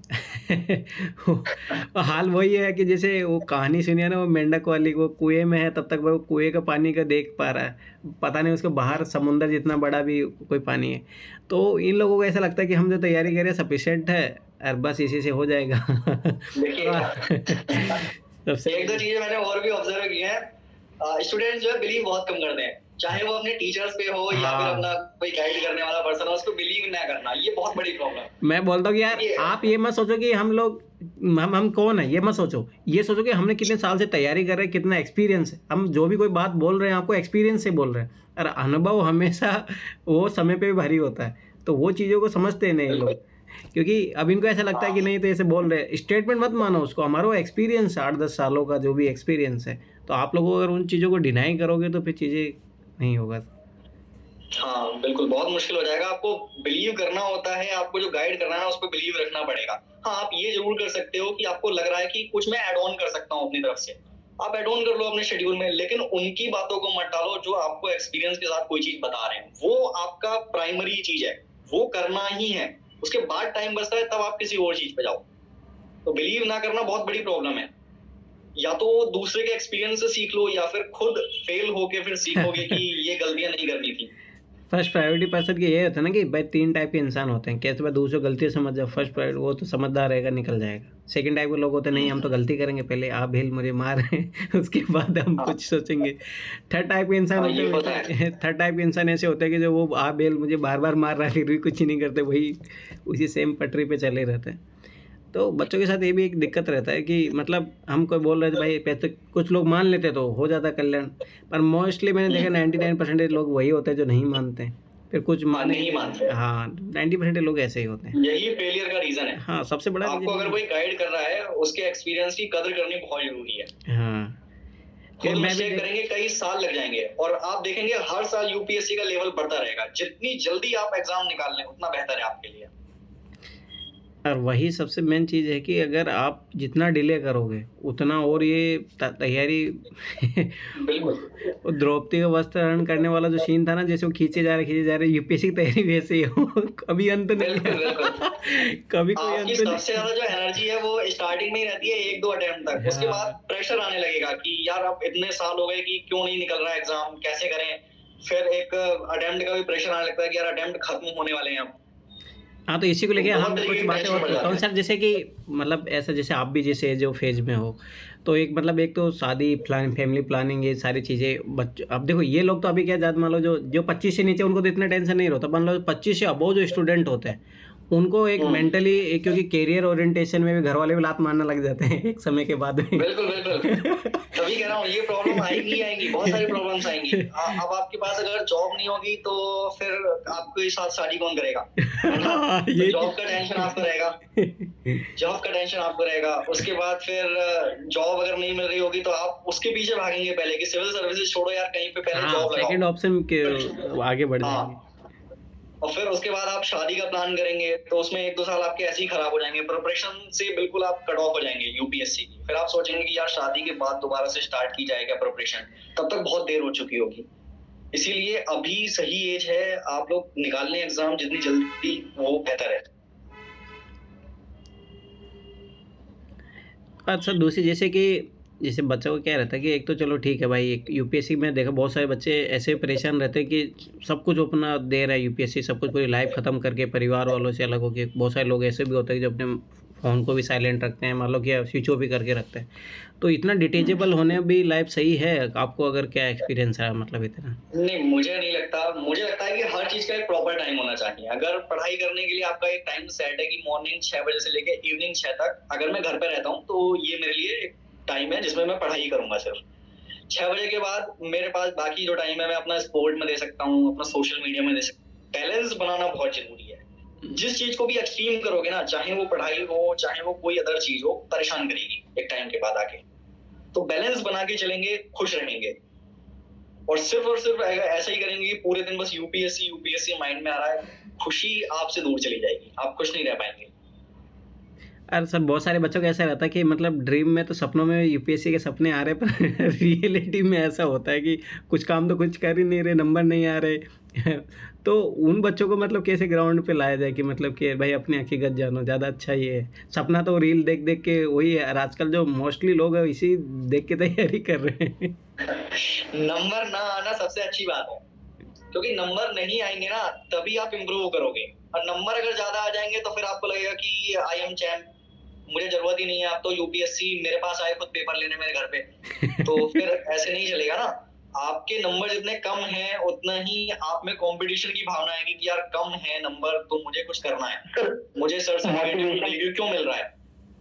हर अगले दिन मोटिवेशन की लगती है कि नीड हो रही है, मोटिवेशन, क्योंकि पढ़ाई रुक सी जाती है ना, तो सर मोटिवेशन वीडियो देखनी पड़ती है सर। फिर कुछ दिन चला, फिर मोटिवेशन वीडियो देखो, फिर स्टोरी सुनो, ऐसा चलता रहता है सर। इसका ये जो एक्सटर्नल मोटिवेशन है ना, ये काम नहीं करेगा ज्यादा। ये बस इंस्टेंट एनर्जी जगाने के लिए ठीक है कि कुछ टाइम अगर आपको 1-2 घंटे पढ़ाई करनी है अच्छे से एकदम, तो कर सकते हो आप वीडियो देखने के बाद। बट लंबे समय का गेम है यूपीएससी, तो इसमें आपका एक जेन्युइन रीजन होना चाहिए कि यूपीएससी करना क्यों है, तभी टिके रहोगे। और रीजन तो सबका पता ही है कि पावर्स ही होती हैं, और तो कुछ ऐसा है नहीं। बाकी आप बोलने के लिए देश सेवा, समाज सेवा कितना भी बोले इंटरव्यू में, बट रियल है पावर। और पावर बहुत इंपॉर्टेंट है। पावर में कोई बुराई नहीं है, ये अगर आप इंटरव्यू में भी बोलेंगे तो पावर में कोई बुराई नहीं है। पावर से अगेन एक वेब सीरीज है एस्पिरेंट, उसमें एक ऐसा ही शायद डायलॉग है कि पावर से बल्ब भी जलता है और पावर से जो है घर भी जल सकता है। तो अगर आप पावर को सही डायरेक्शन में यूज करेंगे अच्छी बात है। आपको दी जा रही है ना गवर्नमेंट से पावर, इसमें झूठ क्या है। अगर आप इंटरव्यू में भी बोलते हैं कि सर पावर्स हैं जिसको हम यूज कर सकते हैं सोसाइटी के बेनिफिट के लिए, इसलिए हम सिविल सर्विसेज में आ रहे हैं, क्या परेशानी है। पावर्स दे रही है गवर्नमेंट। इंटरव्यू पैनल में जो बैठे हैं उनको पता है कि आईएएस के पास बहुत सारी पावर्स हैं, इसको पता होना चाहिए कि इसके पास बहुत सारी पावर्स हैं, इसको यूज करना है। तो सबसे पॉजिटिव फैक्टर यही है कि पावर्स आप जब तक एक्वायर नहीं करेंगे, लाइफ के बहुत सारे फेजेस में आपको प्रॉब्लम होंगी। आपके पास पैसा भी होगा, लेकिन पैसा होने के बावजूद बहुत सारे काम आप नहीं करा पाएंगे। एडमिनिस्ट्रेशन के बहुत सारे प्रॉब्लम्स आपको फेस करने पड़ेंगे। पर अगर आपके पास पावर है, फोन पे काम हो जाएगा। सबसे अच्छा मोटिवेशन, सबसे बड़ा मोटिवेशन ये है। खुद को कॉन्फिडेंस बहुत ज्यादा। क्या हुआ? और मेरा क्वेश्चन है कि खुद को हमेशा कॉन्फिडेंट कैसे रखें कि हाँ मतलब जैसे सेटिस्फैक्शन नहीं होता। अभी आपने बोला ना कि बच्चे जो आते हैं उनके पास सेटिस्फैक्शन नहीं होता। सर मेरे साथ भी यही है कि मैं पढ़ती हूँ, 7-8 घंटे भी पढ़ लूँ, लेकिन लगता है यार मतलब वो पढ़ाई नहीं हुई जो मेरे को करनी चाहिए थी। मेरे को मतलब ऐसा फील नहीं होता है, कॉन्फिडेंस आता ही नहीं है। कॉन्फिडेंस जो है वो मेहनत के साथ आता है, और मेहनत जो है वो फोकस्ड वाली होनी चाहिए। मैंने जैसे एक प्रॉब्लम बताई कि बच्चे बुक खोल के बैठे हुए तो होते हैं, बट दिमाग कहीं और जा रहा है। पैराग्राफ आपने पढ़ा, फिर थोड़ी देर बाद लगता है यार पैराग्राफ में क्या था मुझे समझ में नहीं आया, दोबारा पैराग्राफ पढ़ना पड़ रहा है। तो आपको लगेगा कि यार मैंने पढ़ाई 1 घंटे की है, बट आपने कई चीजों पे ज्यादा टाइम वेस्ट किया है। 2-3 बार पैराग्राफ पढ़ने पड़ गए, वो पढ़ाई थोड़ी हुई। फिर 8 घंटे आपको लग रहा है कि आप पढ़ चुके हैं। इफेक्टिव स्टडी नहीं है वो। इफेक्टिव स्टडी के लिए बहुत सारे टॉपर्स ये चीज भी यूज करते हैं कि लाइक वो स्टॉप वॉच लेके बैठ जाते हैं। स्टॉप वॉच लेके क्या होगा, जैसे आप अपनी टेबल पे बैठे हुए हैं, जनरली क्या होता है कि आपने पढ़ना शुरू किया, कुछ टाइम के बाद बाहर चले गए, पानी लेने चले गए, फिर आए, तो आपका ऐसे बहुत सारा टाइम वेस्ट होता है पूरे दिन भर में। तो आप स्टॉप वॉच लगा के देखेंगे ना, मुश्किल से आप 6 घंटे निकाल पाएंगे पूरे दिन में, अच्छे से इफेक्टिव वाले जो होंगे। तो इफेक्टिव स्टडी अगर आप ठीक से कर रहे हैं, 6 घंटे अगर आप डेली मैनेज कर पा रहे हैं इफेक्टिव स्टडी को स्टॉप वॉच लगा के, कि जिस समय आपका पूरा फोकस केवल आपकी बुक्स पे था, तो वो कॉन्फिडेंस अपने आप देगा कि ठीक है यार इतनी मेहनत में कर रहा हूँ, इतनी फोकस होकर मेहनत कर रहा हूँ मैं, उसके बाद मेरा एग्जाम नहीं निकलेगा तो किसका निकलेगा फिर। और एवरी नाइट अपना एक रिव्यू लेना बहुत जरूरी है। हर रोज रिव्यू करें अपना कि आपने जो टारगेट सुबह से लेकर शाम तक अपने लिए बनाए थे वो पूरे किए कि नहीं किए। एक चीज़ मैं बताता हूँ ना, जैसे मैं एक चीज़ बता रहा हूँ, ध्यान से समझना कि ये मेरे इतने सालों का एक्सपीरियंस है। मैं फिर बता रहा हूँ, ये मैं नहीं बोल रहा, मेरा एक्सपीरियंस बोल रहा है। मैंने देखा कि अगर आप डेली हाउस वाइज स्टडी कर रहे हो, वो पढ़ाई कभी काम नहीं आएगी। आप चाहे फिर 12 घंटे पढ़ रहे हो, 15 घंटे पढ़ रहे हो, कभी मैं फिर बता रहा हूँ यूपीएससी की तैयारी और विस्तारित होती जाएगी और आप अटेम्प्ट से अटेम्प्ट बढ़ते जाएंगे। जब तक आप उसके सिलेबस को टारगेट नहीं कर रहे हो और उसके जो पीवाईक्यू है, वो जो कॉन्फिडेंस की आप बात कर रहे हो, कॉन्फिडेंस कब आएगा? कॉन्फिडेंस तब आता है जैसे मान लो कि जो भी जिस एग्जाम में पैटर्न चल रहा है तो उसका सिलेबस है और उसके एक लास्ट ईयर पेपर है। जब आप सिलेबस के एक पार्ट डे वाइज आपने टारगेट किया कि मैंने आज मान लो कि टॉपिक मुझे पढ़ना है, जैसे मान लो कि आपने डिसाइडेड किया है कि मुझे आज इकोनॉमी का ये वाला पार्ट है कंप्लीट मुझे करना है, तो उसके बाद में आपको क्या करना है, जैसे मान लो पार्ट को कंप्लीट कर लिया आपने, फिर उसके जाके आप पीटी वाले क्वेश्चन बना लो या मेंस वाले क्वेश्चन बना लो। अगर बन रहे हैं तो कॉन्फिडेंस आ जाएगा। ये चीज़ सिंपल सा कॉन्सेप्ट है। अगर मैं बता रहा हूँ उसके अलावा आप इधर उधर की कुछ भी पढ़ाई कर रहे हो और आप सिलेबस और लास्ट पेपर की ओरिएंटेशन में तैयारी नहीं कर रहे हो, तो फिर आप ऐसे तैयारी चलता रहेगा और कॉन्फिडेंस कभी नहीं आएगा। ये चीज़ याद रख लेना हमेशा। तो सबसे बेस्ट है कि study of the how doesn't not matter. मैं फिर बता रहा हूँ क्वालिटी होती है कि आप टारगेट्स कंप्लीट करो अपने। तो टारगेट में सबसे फर्स्ट प्रायोरिटी है कि सिलेबस कंप्लीट करना, खत्म बात। इधर उधर की फालतू बुक्स नहीं, कोचिंग का मटेरियल नहीं पूरा नहीं करना, अपने को सिलेबस कंप्लीट करना है। और सिलेबस कंप्लीट करके अपने जो पीटी वाले क्वेश्चन है और बेंच वाले क्वेश्चन सोल्व हो रहे हैं वो ज़्यादा इंपॉर्टेंट है। बस ये चीज़ याद रखना, वो हो रहा है, कोचिंग वाले नहीं हो रहे, कोई घबराना नहीं है। कोचिंग वाले टेस्ट विजन में कम नंबर आते, कभी घबराने का नहीं, मैं तो कभी टेंशन नहीं लेता। और मेरे हकीकत में बता रहा हूँ विजन के टेस्ट बस हाँ ये कि अपने आप को तैयारी का आप जैसे क्या होता है ना, विजन का टेस्ट मैं इसलिए मानता हूँ कि एक बार देना चाहिए। उसे रीजन एक तो जो लाइन बाय लाइन आप लोग मिस्टेक करते हो पढ़ने में, जैसे मान लो कि कोई आप जैसे पढ़ रहे हो पैराग्राफ गायब हो गया माइंड से, तो वो उन चीज़ों को क्लिक कराता है, देखो आपने ये चीज़ ध्यान से नहीं पढ़ी है, आप एक बार दोबारा जाके देखो। तो वो बस है आपका कंसंट्रेशन पावर बढ़ाने के लिए वो चीज़ें इंपॉर्टेंट होती है। अगर आप लोग, मैं फिर बता रहा हूँ कि विजन टेस्ट को अरे मेरे तो तैयारी नहीं है, उस चीज़ की टेंशन मतलब आपके अगर यूपीएससी जैसे मान लो बहुत सारे बच्चों को डाउट रहता है सर, अब मान लो कि कोई पढ़ लिए पर क्वालिटी के यूपीएससी क्वेश्चन बन जाते पर उधर विजन के कोचिंग के नहीं बन रहे। अरे तो आपको भाई विजन का टेस्ट से ही क्वालिफाई करना है, आपको यूपीएससी एग्जाम क्वालिफाई करना है। तो ये उसमें सबसे अच्छा है अगर आपके टेस्ट सीरीज में मार्क्स कम आ रहे हैं, सबसे अच्छी चीज है वो। हाँ, उसमें कुछ सीखना है वहाँ से, बस बात यही है, अपने को वहाँ गलती करना है पर यूपीएससी में नहीं करना। ये चीज़ हमेशा याद रखना। और यही मैं बता रहा हूँ कॉन्फिडेंस लाने का सबसे बेस्ट तरीका यही है। कोई भी टॉपिक पढ़ा, जैसे मान लो कि आज अपन ने आज़ादी के बाद वाला मान लो कि उस टाइम का पीरियड का पढ़ा, मान लो 1900 से लेकर 1920 तक का पीरियड पढ़ा, अब जाके यूपीएससी क्वेश्चन देख लो शाम को जब भी आप जाओ। तो मतलब यही होना चाहिए। मेरा तो ये मानना चाहिए कि देखो, एक जो मेरे इतने सालों का एक्सपीरियंस में मैंने एक चीज़ नोटिस किया है कि अगर सिलेबस और पीवाईक्यू आपके रटे हुए नहीं है तो तैयारी फिर इधर उधर जाएगी, अनबैलेंस। जैसे मान लो कि गाड़ी का स्टीयरिंग आपके हाथों में है, ठीक है, अगर ब्रेक आपके हाथों में नहीं है ना तो फिर वही है, तैयारी दूर हो जाएगी। तो वो जो यूपीएससी सिलेबस और पेपर आपको रोकते हैं कि कहाँ तक किस सब्जेक्ट में कहाँ तक मुझे डीप जाना है, कहाँ तक मुझे कुछ सीखनी है। सिलेबस और लास्ट पेपर आपको एक डायमेंशन देता है कि हाँ बस ये सर की ये एरिया है। अगर आप डायमेंशन को अगर सीमा लागोगे तो फिर पता नहीं फिर क्या कहाँ भटकोगे। बिल्कुल, अपने सिलेबस से कभी बाहर निकलना ही नहीं है, उतना ही पढ़ना है जितना सिलेबस में लिखा है। और उतना देखो, मैं फिर बता रहा हूँ, एक मैं खुद का एक्सपीरियंस मेरा ये है कि अगर आप सिलेबस और पीवाईक्यू को टारगेट करते हो तो तैयारी ये सिमट के 2 साल में भी आ जाती है, नहीं तो फिर 12 साल भी लग जाएंगे तब भी कम पड़ेगी। ये चीज़ याद रख लेना। बिल्कुल, कभी कॉन्फिडेंस नहीं आएगा और कभी एग्जाम निकलेगा भी नहीं। पीटी निकल जाएगा तो मेंस एक और चीज है कॉन्फिडेंस के लिए ना, अगर आप डेली अपना रिव्यू कर रहे हो, आपने जैसे अपने लिए जो भी टारगेट्स रखे हैं उसके आगे आप अगर टिक लगा रहे हो और जब देखते हो ना आप पीछे मुड़ के कि पूरे वीक का मैंने target day by day done किया है, वो कॉन्फिडेंस अपने आप देता है।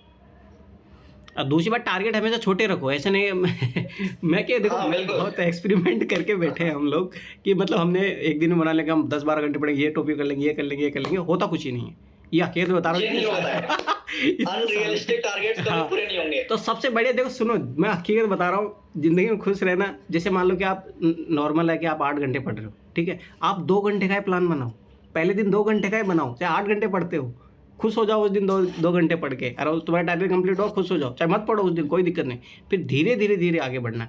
अगर मैं फिर बता रहा हूँ, एक दिन बल्कि टारगेट, एक दिन पहले दिन आप बल्कि टारगेट बना लोगे, मैं बताऊँ जिंदगी में कभी नहीं, मैंने इतने सालों का एक्सपीरियंस है मेरा, बिल्कुल नहीं होता, नहीं होगा, कॉन्फिडेंस डाउन होगा उससे। सबसे अच्छा है कि 2 घंटे का ही बनाओ और उसको 2 घंटे करके उस दिन चाहे पढ़ो ही मत, कोई दिक्कत नहीं है, पर धीरे धीरे धीरे धीरे उसको टारगेट। मैं फिर बता रहा हूँ, टारगेट बेस्ड स्टडी करो, वो जो हाउस वाइज स्टडी होती है कोई मतलब नहीं है। इसलिए उसको कोई फर्क नहीं पड़ता। इससे क्या होता है ना, हाउस वाइज स्टडी अगर पढ़ने से आप माइंड को ब्लॉक कर रहे हो, एक चीज याद रखना, माइंड को ब्लॉक करे आप, जबरदस्ती उसको बैठा के रखे हो।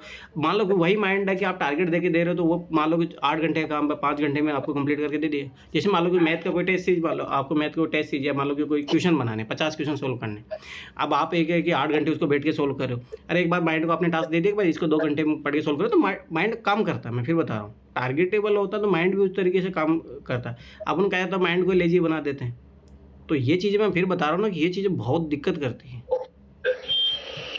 क्वेश्चन सारे हैं बीच में, रेज हैंड पूछें आप क्वेश्चन। बताओ क्या पूछ। सर ऐसा होता है ना कि जैसे एक रिचुअल होता है कि रिचुअल को बाय स्टेप फॉलो किया जाता है, तो जैसे कोई बुक उठाए, उसको पेज टू पेज नहीं पढ़ा, तो लगता है आगे चल के कि कहीं ऐसा ना हो कभी कोई कुछ पूछे तो कोई चीज बने ना। या तो ये भी हो जाता है कि फिर आगे जैसे हम कोई चीज पढ़ रहे हैं तो उसको लिंक कैसे करेंगे, तो वही उसी इशू की। हाँ, तो ये फोमो होता है, और फोमो से काम नहीं चलेगा सिविल सर्विसेज में। आपका सिलेबस ही सबसे इम्पोर्टेंट है। आपको दुनिया को नहीं बताना कि मेरे पास इतना नॉलेज है, कोई मैटर नहीं कर रहा। सिलेबस को लेके ना एक बात, जैसे आपको लक्ष्मीकांत पढ़नी है, सबसे पहले पॉलिटिकल सिलेबस उठाओ मेंस का, और अपने इंडेक्स में टिक लगा इस सिलेबस से ये टॉपिक्स हैं जो मुझे पढ़ने हैं, उन्हीं टॉपिक्स को पढ़ो सिर्फ, बाकी पूरी बुक को इग्नोर करो। हर सब्जेक्ट में ये करना है, तो ऐसा ध्यान ही नहीं जाएगा फिर पेज बाय पेज पढ़नी है। मैं फिर बता दूंगा, प्रमाण पत्र नहीं देगा आपको कि आपने लक्ष्मीकांत इतनी बार पढ़ी। अरे भाई सीधी सी बात है, जैसे मैं बता रहा हूँ, आज तक मैंने कभी लक्ष्मीकांत नहीं पढ़ी, पर मैंने उसको, एक अलग अप्रोच है मेरी। एक टॉप डाउन अप्रोच होती है, लोग पढ़ते हैं पूरा, फिर PYQ पे जाते हैं। मेरे अलग अप्रोच, मैं डायरेक्ट पहले PYQ पे जाता हूँ। और मैं देखता हूँ कि यार, अरे मैं हकीकत बता रहा हूँ, मैंने जो एनालाइज किया है, मैं आज से नहीं, पिछले 10 सालों से मैं एनालाइज करके बैठा हूँ। उसके 25 चैप्टर है जहाँ से क्वेश्चन आते हैं PT के, उसके वो 75 चैप्टर वो फालतू के हैं यार। चीज समझो, फिर ऐसे में पढ़ते रहो। पेज पढ़ने से सिविल सर्विसेज नहीं होता, आप टीचर बन जाते हैं। मैं बन गया टीचर। ये एकदम सही बोल रहे हैं। नहीं हुआ, लेकिन टीचर बन गया इतना पेज बाय पेज पढ़ने से। बस उसे सबसे बड़ा फोबिया यही था प्रिपरेशन, मतलब जो सबसे ज्यादा ब्लॉक हो रही थी प्रिपरेशन ना, इसी वजह से हो रही थी, क्योंकि एक तो जॉब, ऊपर से एक बार पढ़ लो, दोबारा रिवीजन का टाइम ही नहीं मिल पा रहा है। देख लो आपके सामने 2 लोग हैं, वो ये ज्यादा पढ़ने वाले ही हैं, इसलिए टीचर बने हैं। अगर सही पढ़ते ना, जितना कंटेंट रिक्वायर्ड है उतना पढ़ते, तो सिविल सर्विसेज निकाल लेते सीधे। वो बाद में समझ में आया फिर कि नहीं यार, इतना नहीं पढ़ना था, बहुत ज्यादा पढ़ ले, ज्यादा आगे भाग गए। ये प्रॉब्लम होती है। नहीं सर, पर काफी अच्छा सेशन रहा, काफी कॉन्फिडेंस बिल्डअप था, काफी सारी जो मतलब इश्यूज थे काफी क्लियर हो गए सब कुछ। अच्छा, एक चीज मुझे और ध्यान आई जो मैं शेयर करता हूँ आप लोगों के साथ। प्री से पहले आप लोगों को करना है, मैं स्क्रीन पे दिखाता हूँ, विजिबल है स्क्रीन?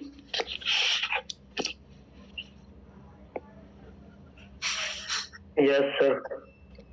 देखिए, प्री से पहले ना आपको एक एनालिसिस करना है। जैसे जनवरी से अगर आप लोग, या फेब से आप लोग अपना प्रिपरेशन स्टार्ट करना चाहते हैं प्रीलिम्स का, तो एक शॉर्ट एनालिसिस करिएगा, ठीक है? SWOT analysis as for strength, weakness, उसके बाद अपॉर्चुनिटी और थ्रेट। ये एनालिसिस करना बहुत जरूरी है। कुछ सब्जेक्ट्स ऐसे होंगे जब आप एनालिसिस कर रहे होंगे जनवरी में आके कि मैंने अभी तक इतनी सारी पढ़ाई करी है, बट मुझे सबसे ज्यादा डर लग रहा है इकोनॉमी से,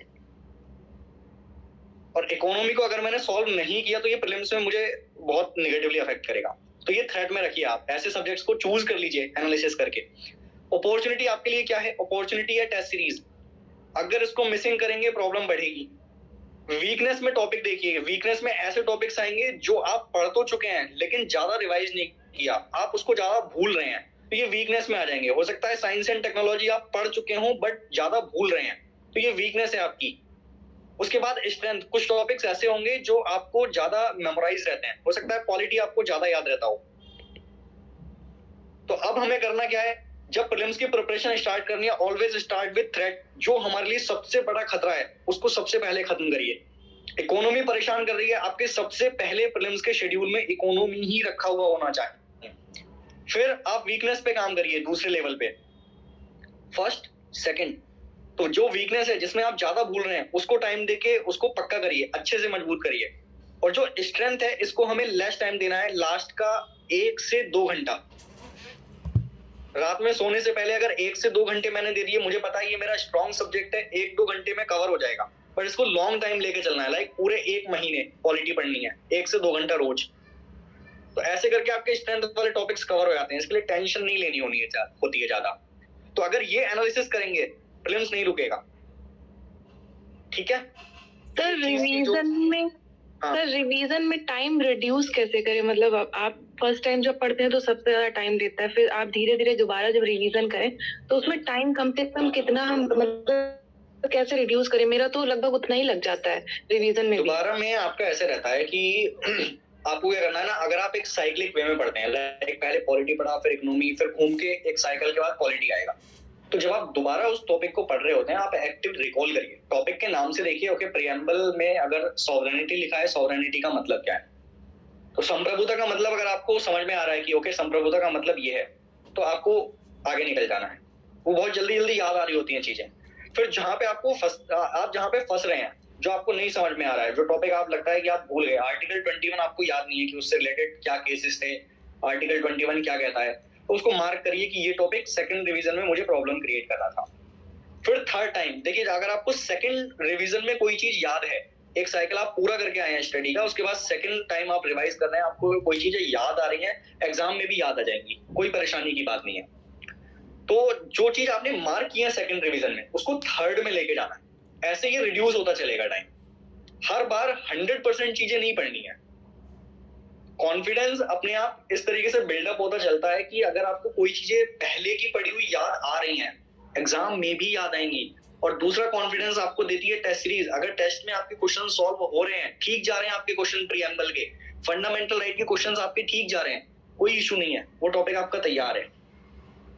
आप वीकनेसेस पे फोकस करिए, ठीक है? ऐसे टाइम रिड्यूस होता चलता है।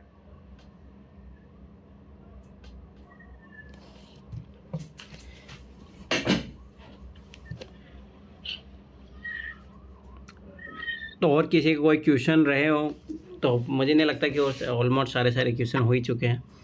तो और कोई अगर कोई पर्सनल कोई अपना पॉइंट ऑफ व्यू पूछना चाहिए, अगर और कोई, देखो मेरे को एक क्वेश्चन और था आंसर राइटिंग में वर्ड लिमिट्स के बारे में। वर्ड लिमिट के बारे में क्या मतलब आंसर राइटिंग में, जैसे आंसर राइटिंग करना है तो 250 वर्ड के क्वेश्चन में क्या कहते हैं, इंट्रोडक्शन और बॉडी और कंक्लूजन, मतलब ऑलमोस्ट कितने वर्ड्स के रहने चाहिए, कैसा रहना चाहिए? डिपेंड करता है क्वेश्चन किस टाइप से पूछा गया है। अब जैसे 250 वर्ड का अगर क्वेश्चन है तो 4-5 लाइंस तक, 5 लाइंस तक भी हम इंट्रोडक्शन लेके जा सकते हैं, कोई परेशानी नहीं। और अगर 150 वर्ड्स का है तो 150 वर्ड्स में आपको बहुत लिमिटेड लिखना होता है। आप 2 या 3 लाइन तक मैक्सिमम लेके जा सकते हैं इंट्रोडक्शन को। कोशिश करिए 2 में खत्म हो जाए ताकि बॉडी लिखने का टाइम मिले। मेन नंबर जो मिलने हैं आपको वहीं पे मिलने हैं। तो आप देखते होंगे टॉपर्स की कॉपी में भी कि जो 150 वर्ड्स के होते हैं वो इंट्रोडक्शन बहुत शॉर्ट लिखते हैं। वो रीजन इसी के यही है कि मतलब आप बॉडी में बचाना चाहते हैं शब्दों को, वहां पर आपको ज्यादा लिखना होता है, नंबर उसी के हैं। तो सर हिंदी लैंग्वेज में ऐसा इशू है क्या कि जैसे अपन लिख रहे हैं इंट्रोडक्शन, तो कोई डेफिनेशन होती है तो वो इंग्लिश से ज्यादा वर्ड्स लेती है? हाँ ऐसा होता है, हिंदी में थोड़े वर्ड्स ज्यादा लगते हैं। उसको कैसे शॉर्ट करेंगे फिर? आपको अगर लग रहा है ना कि कोई इंट्रोडक्शन ज्यादा लंबा जा सकता है डेफिनेशन की वजह से, तो आप फिर कोई फैक्ट से शुरू करें, कोई डेटा दे दें। ठीक है सर। उसका एक और तरीका ये होता है कि आप ना जैसे वर्ड्स जो अपने वोकेबलरी है वो बढ़ाओ। जैसे मान लो कि आप लिख रहे हो कि जैसे भाई समाज में सामाजिक न्याय होना चाहिए, आर्थिक राजनीतिक होना चाहिए, तो वहाँ पे जैसे वर्ड्स होता है समतामूलक समाज का निर्माण होना चाहिए, तो एक वर्ड से वो फिर वो सारी लाइन कवर हो जाएगी। तो ऐसे वोकेबलरी अपने ऐसे वोकेबलरी बढ़ाओ। मैं फिर बता रहा हूँ हिंदी मीडियम में मेरा, जैसे मैं पर्सनल पॉइंट ऑफ व्यू बता रहा हूँ अपना, इतने सालों से मेरे ऐसे, मुझे स्टार्टिंग में जो मेरे सर थे वो भी बोले कि इंग्लिश मीडियम में चले जाओ, पर मैंने देखा कि इंग्लिश और हिंदी मीडियम में जो अंतर है वो अंतर यही है कि अगर आप वोकेबलरी तैयार करते हो, अच्छे वर्ड्स अगर आप लिख के आओगे अपने आंसर में, बता रहा हूँ नंबर कहीं नहीं कटेंगे। कहीं इंग्लिश मीडियम में कमज़ोर नहीं रहोगे आप, पर वो वर्ड्स आपको तैयार करना पड़ेगा। समतामूलक मान लो समाज हो गया, ठीक है, मान लो कि मतलब ऐसे वर्ड्स होते हैं जो समावेशी विकास हो गया, या मान लो ऐसे जो वर्ड्स आप मतलब लोकल वर्ड मत यूज करो किसी भी आंसर में। वो आपका दिखना चाहिए, वो आपका काम दिखना चाहिए कि आपने वर्कआउट किया है इन चीज़ों पे। लगभग 1000 वर्ड्स होते हैं जो हर सब्जेक्ट में, फिर बता रहा हूँ, वो आपको वर्ड्स तैयार करने पड़ेंगे। और वो वर्ड्स कहाँ मिलेंगे? जब मान लो कि आप कोई बुक पढ़ रहे हो, ठीक है, या कोई आर्टिकल पढ़ रहे हो, तो वहाँ से वो मिलेंगे। या बहुत बार ऐसा होगा कि इंग्लिश में मान लो कोई आप चीज़ पढ़ रहे हो, तो वहाँ से उसकी हिंदी ट्रांसलेशन करो। तो जैसे मान लो इक्विटेबल सोसाइटी है, ये समतामूलक समाज उसी का ही है। अब ये बहुत अच्छा वर्ड है। अब इसमें पूरी लाइन लिखने की ज़रूरत है ही नहीं है आपको, उसी एक वर्ड से पूरा एक लाइन कम। तो ये जो सारी चीज़ें जो बोलते हैं ना कि टॉपर में आखिर में वो कैसे वो कंसाइज करते हैं 250 वर्ड्स में, वही ये चीज़ें लाते हैं।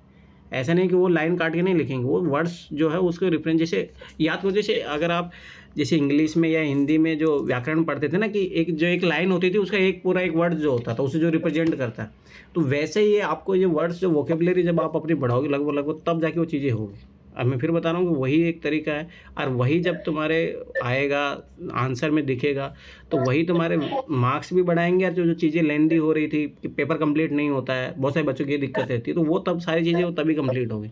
वोकेबुलरी आपको बढ़ानी पड़ेगी, अच्छे अच्छे वर्ड्स वो आपको यूज़ करने पड़ेंगे।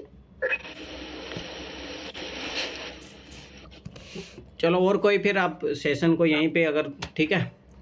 अब बहुत बहुत धन्यवाद सर को, अपन सब अपनी तरफ से सब सर को सर ने इतना प्रीशियस टाइम दिया अपना, ठीक है, 2 घंटे। बहुत बहुत शुभकामनाएं मेरी तरफ से सभी को। अच्छे से अटेम्प्ट दीजिए, अच्छे से मेहनत करिए। Thank you sir, most welcome. और यही है कि अल्टीमेटली देखो, मेरा मानना है कि देखो एक चीज़ याद रखो कि जैसे सर ने आज टाइम दिया, ये सर के टाइम की, इसी के टाइम की वैल्यू सर के इसी कोचिंग में पढ़ा रहे होते तो लगभग 5-10 हज़ार रुपये कमाते, परंतु सर अपना यहाँ पे एक वैल्यूबल टाइम भी दे रहे हैं।